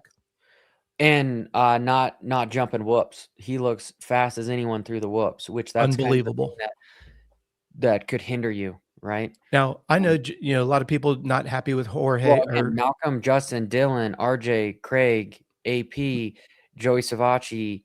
I don't know if Garrett won a 250 championship, but literally the top no, he only has one. No, he's only won a couple races. I mean, I say only. He doesn't have the championships, but no, Joey didn't win a championship because he got fucked over by Zach Osborne. He got taken out pretty hard. But if you look at that, right? If you look at the fact that Malcolm is riding injured, you look at the idea that Plessinger's, if you look at when he banged his head last weekend, he's in the post-race interview, and they're like, yep, I'm good for the main event. And he's got this huge raspberry on his forehead. I just don't think I don't think they gave him a concussion test, but they should have, because he had a huge raspberry on his head. Then you've got Joey Savacci. This is where we start looking at the quad lock Honda, which is the same thing that you've got Christian Craig on, right? And look at Christian Craig. I mean, going 8-8, and then you look at Savacci, 12, 17, 12, 15, and he's no slouch.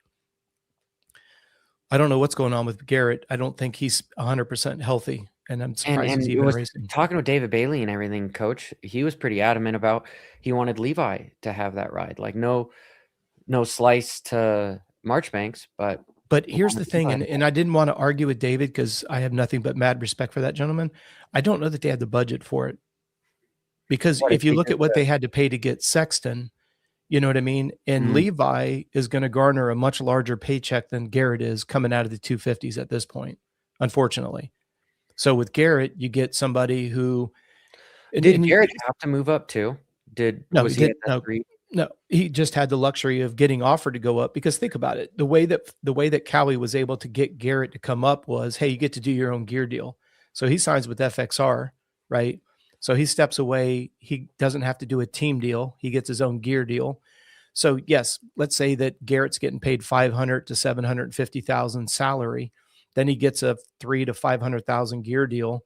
And then you start looking at that. Well, then it'd be silly for Garrett not to go, but it's great for Cowie because Cowie can get somebody like Garrett, who's a very good tester.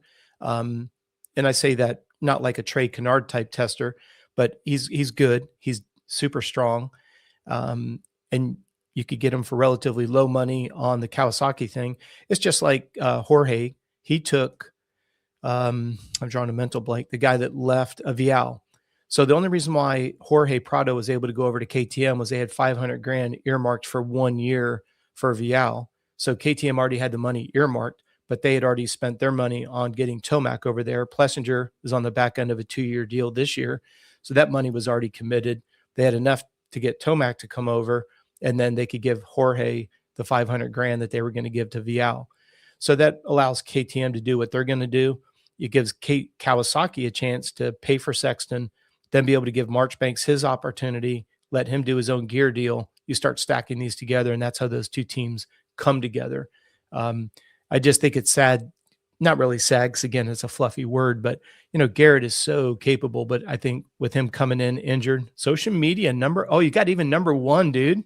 Well, no, I'm just my whole the beginning of the conversation, coach, like the Yeah, biggest thing that I'm probably like the most excited about is that these things look dumb to be on the track with and everything, but like what I've been doing, they had to create a whole different, as opposed to videography, photo, they had to journalist. make a whole new category, you know. So, do you get to keep that vest for all the rounds? No, they have new ones at every round. I normally just toss these, but this was the Hey, no, no, no. If you toss that, I'm gonna get on a plane and come out there and you and I are gonna wrestle. You need to put that and hang that right next to your dad's tribute because your dad would be so fucking proud of you, dude. uh, What you've accomplished in the industry, your dad would be smoking a Marlboro and having another beer and saying, "Cheers, Johnny. You did me proud, son." Your dad would be so pumped on that jersey that you're hanging up right there. if I could just get rid of some of the vices, I feel like I'd be doing pretty good, but Well, that's you trying to be a hunter gatherer provider, and you're a fighter, and champions get up one more time than they get knocked down, and you've been knocked down in every single category: financial, being a financial investor, being in the media world, being told you can't talk about the races unless you go. I mean, those kind of comments, doesn't matter who it came from. How ridiculous are those comments? And then to turn around and not go to the races yourself and then tell everybody else that they can't talk about the race because they didn't go, but you didn't go either. But because you're who you are, you think you I'm can I'm tell above all people. that dumb stuff, coach. No, I'm talking about the idea that you have the audacity to even open your mouth and make a comment like that and not think that people are going to be like, who do you think you are? I'm just blown away by it. I could, that's the kind of narcissistic person that I couldn't even go have a cup of coffee with. I'm like, do you really listen to what came out of your mouth? You know? Well, for 6, 8 hours every Monday, but Yeah, never mind. Yep. what happened to Sexton this weekend? Thoughts? And 296. I mean, it showed he has it, but he lost it somewhere. it's Is that set up or what is it? I 296? thought he was at least going to win one, but it would have been that first one, right? But we So in know your opinion, why didn't he keep moving forward? Because he was, and then it just kind of stalled out. What's your thoughts as to why he stalled out in that that first track moto? sucked. That track was hard to pass. That's why when I saw Deegan move forward and also Tomac move forward, those what I asked Roxon on after the race was like, this track looked like you had to work so much harder through the rhythms because everyone was doing the same thing. So it was more about, can you scrub a little bit more? Can you soak up a little bit more to try to just keep that momentum up to try to beat the guy into the next corner? I don't know. When you say it's hard to pass, and then you have Tomac who goes down and then just steamrolls right past everybody.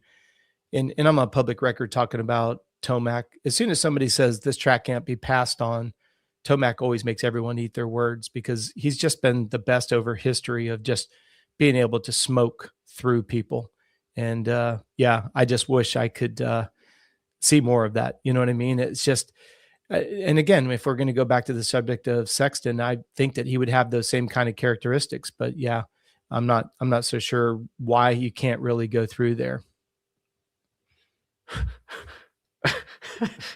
Dude, so I know some of the chat has been hard on me on some stuff too. It just makes me giggle. But overall, no matter if it's a diss or not, usually they are pretty funny. They are pretty funny about stuff. But no, one thing I did notice with the race is the media presence was way down.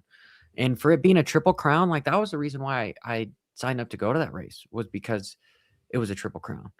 Because I'm like, those are fast-paced action. Yeah. And this is a good thing that we could possibly talk about for just a little bit. Duff got fined for hitting somebody with his pit board. I thought he was messaging somebody with his pit board. He was messaging another rider like, get out of the way or something. I think that's what happened, where he got fined. Oh, so he put a message out to somebody, not physically hit him like what happened to Joe Shimoda. I believe so. I believe like he was communicating with another rider to like either get out of the way or block or something, you know. Which I don't think I think there should be more.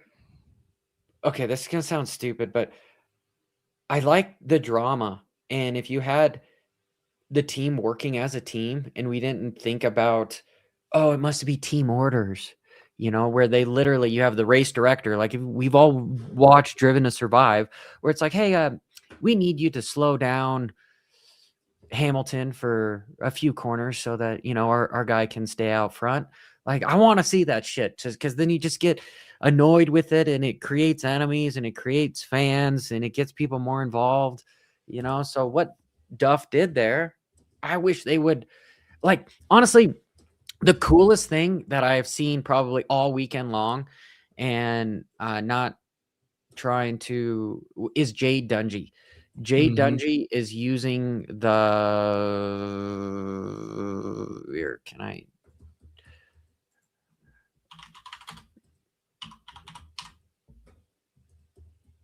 He's using the Meta glasses. Yeah, I don't know why I'm not following him. But where is it? Okay, but yeah, he's using the sunglasses and he's working on the motorcycle a little bit, and you will see him with his pit board out. Like, where's a pit board one?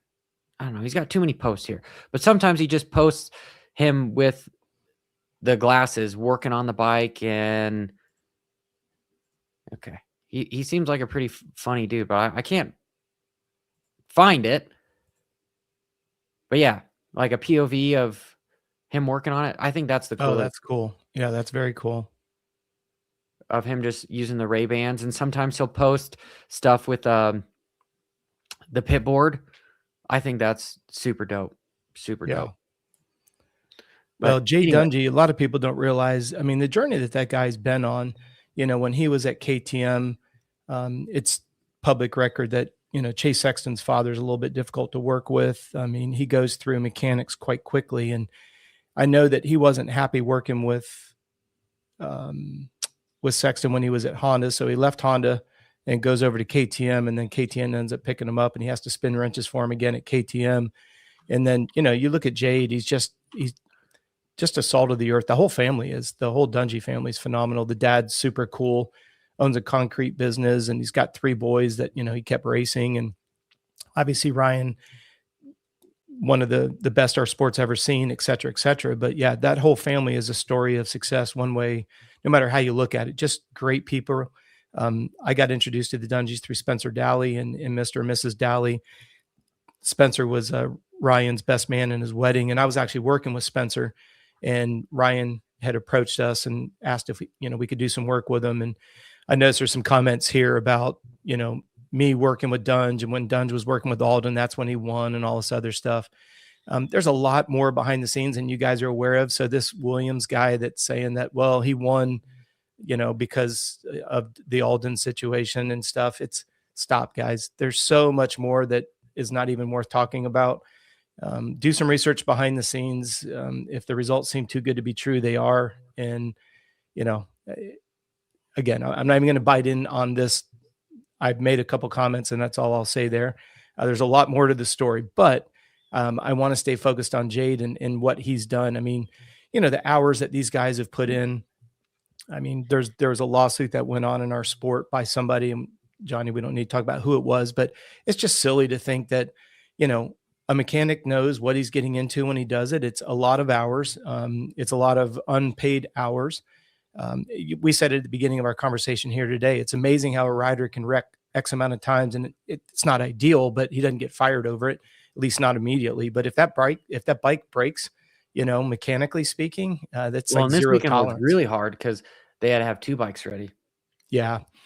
And that's the thing that's so challenging for me is when you look at this, you're just like, I could not even begin to imagine. I'm surprised Dungy isn't white haired, right? I mean, of all the places that he's been, every time he's been there, there's a championship on the line. And I don't know about you, Johnny, but I could not even begin to fathom, like, the difference between empathy and or sympathize and empathize. Like I could not even begin to empathize with the pressure Jade's under. That bike rolls out, right? And you've got a championship on the line with like Carlos when he's working with Dungy. You know, Carlos has now moved up the pecking order there at the team, but that amount Yeah, of pressure, Carlos is hilarious, dude. That guy is such Carlos a is the cool dude. man. Yeah, I got a chance to only meet him once. Well, that's not true. I got to meet him at the goat farm working with Dunge when he first went to KTM. Carlos and the KTM guys were there, and then going to a few races with Dunge. And yeah, Carlos is legit. I like him. He's no BS kind of guy. And then you have Jade. When Jade flips that switch and he's in championship mode, he's very cordial, but he's very quiet. He's very to himself. But and then you look at Frankie, Carlos, and then you look at Jade. You get those three guys together. Like when somebody's going to have to help me out. It was the gentleman that came over from Australia. He got the 1 year 250 deal. I keep wanting to say Ferrandis. It's not Ferrandis, but I think it starts with an F. He was riding the 250 class when Dunge was on the 450, and Frankie was his mechanic. And Frankie is I mean, my gosh, you talking about somebody who never stops setting people up for jokes, and he's so funny. And then you add Carlos's sense of humor, and then you have Jade again, salt of the earth guys. But you put those three underneath, I'd love to go have a few beers with those guys and just get them laughing and joking and kibitzing with one another. It got and another thing that's interesting is the loyalty that those guys have had at KTM. I mean, how many years ago was Dungy racing for KTM? Carlos was there, Frankie was there, and Jade had just moved over when I don't remember what year that was, but Sexton was still at Honda. So yeah, just a lot of cool things. That's for sure. Great group of guys. Agree. Well, what's your thoughts for this upcoming weekend? Where do we go this weekend? I haven't looked at the round. Where are we Glendale. It's Glendale, and I'm like halfway considering going or not. And I haven't looked up the results from last year. What are your predictions on what we saw at Triple Crown and taking the information? Last year the Triple Crown was at Glendale. But I'm saying in regards to, we go back to the drier dirt again, and we've got 3 rounds on the West Coast. Then we had the Triple Crown, and now we're back. I think Cooper's definitely going to be more in the hunt. Whether he can sustain the 25 Have minutes. you seen track design? Is it start cross? I haven't looked at it. That's one of the things I'm going to do this week too. But okay. I haven't looked at it yet. I think somebody posted a little bit of the design. Hey, look, it's the one social media account that it seems like everyone dislikes. If this guy steals the content, I don't care because it's all in one place. It's easy to access. For RCL, no, it was before Mooscan. It was when this is going to be interesting. Sand to sand. If you guys can look up, it was when Dunge first went to KTM on 450. Okay.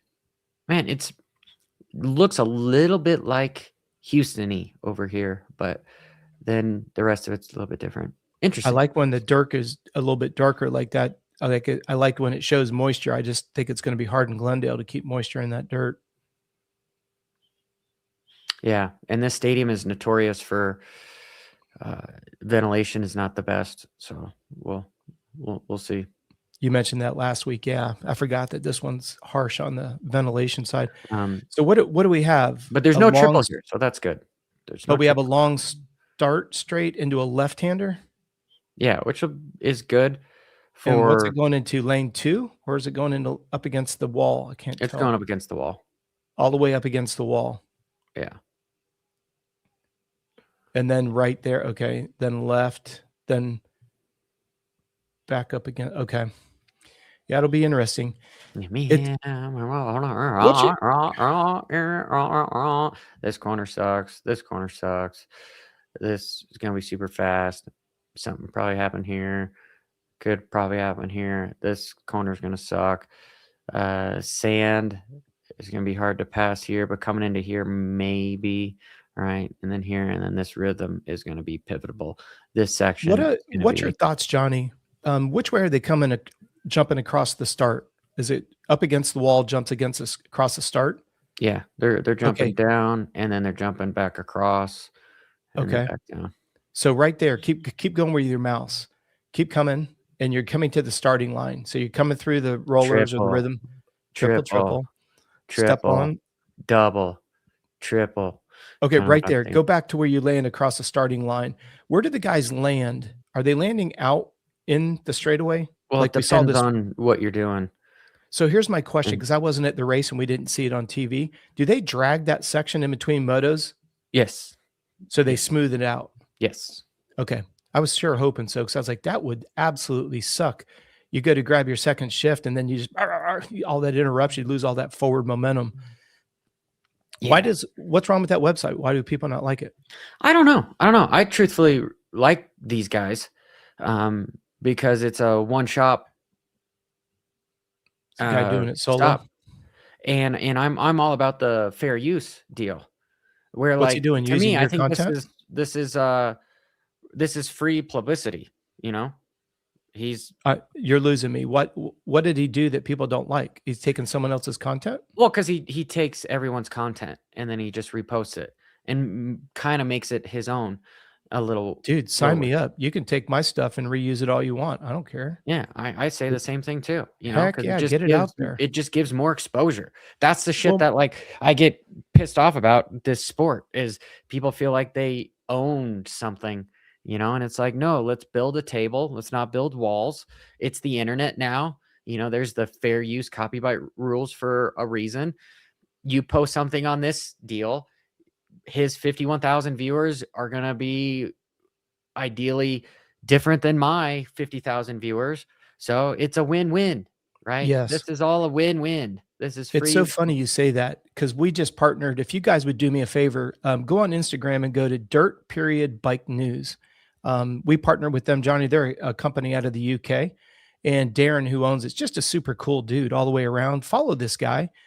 He's just getting a startup going, but legit. Dirt Dirt dog. Period. Yep. Bike Wow. News. Dirt Bike News. And the guy Darren's just doing a phenomenal job. It's a news site. There you go. It's a news site. He's asked me to help with some content here and there, and he's very big with our Nora team. Again, he's UK based, but Yeah, I this was like, this guy.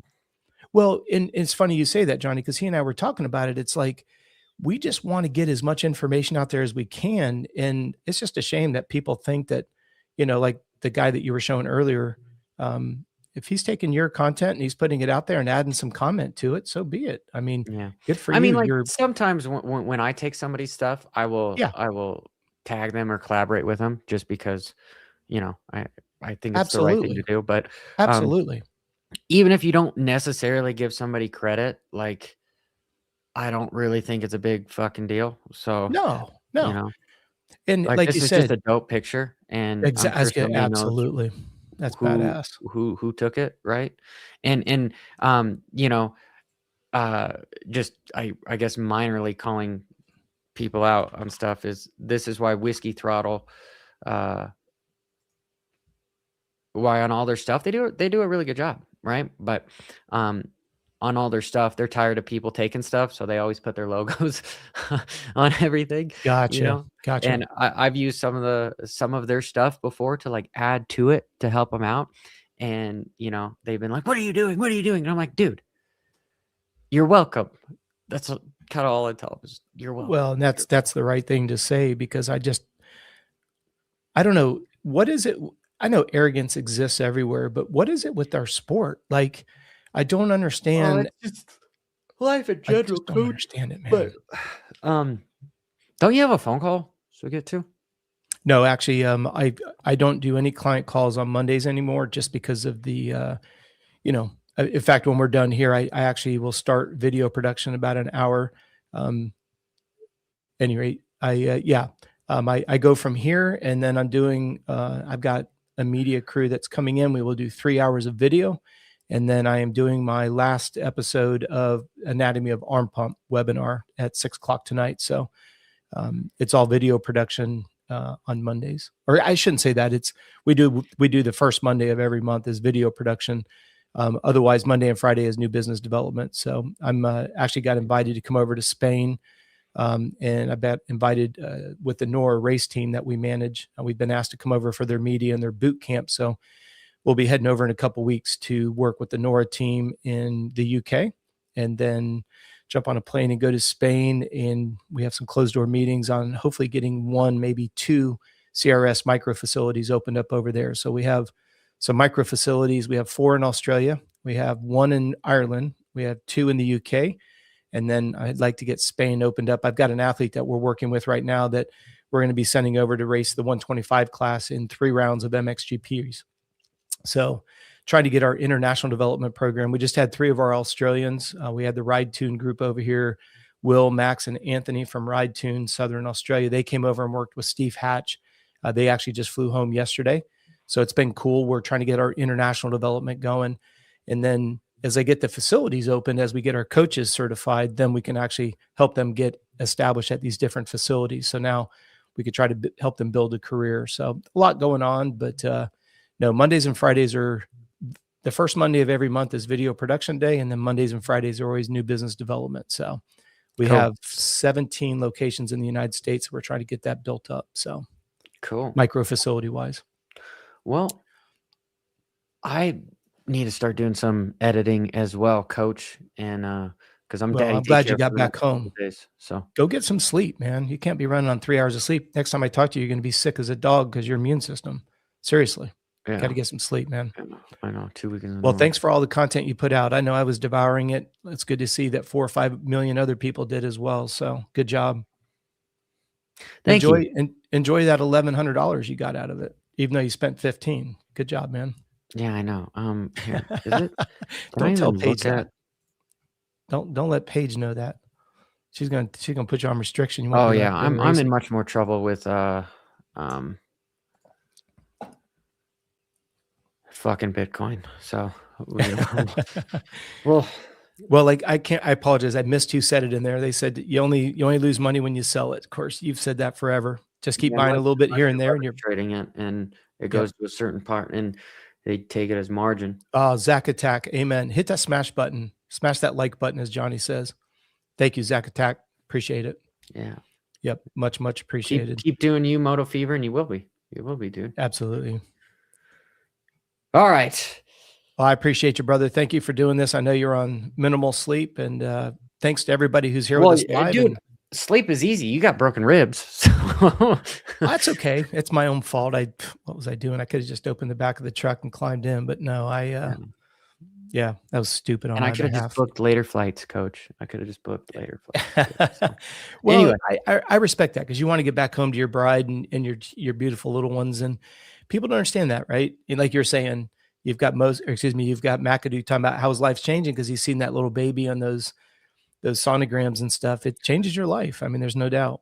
I'm trying to do more with like the memberships is what I'm thinking of like maybe some custom videos when I go to the races for the YouTube members, because I don't want to post on Patreon and on other stuff it's difficult for viewers to have stuff, but I'm thinking of ways of like, how do I get some more YouTube members and do some like custom content when I go to the races, and it's just a one-stop shop, easy for the guys. And then I kind of want to do some giveaways.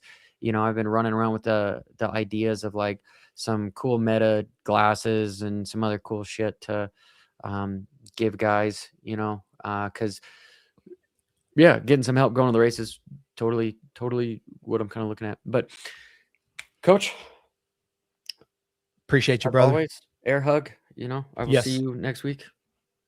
Water.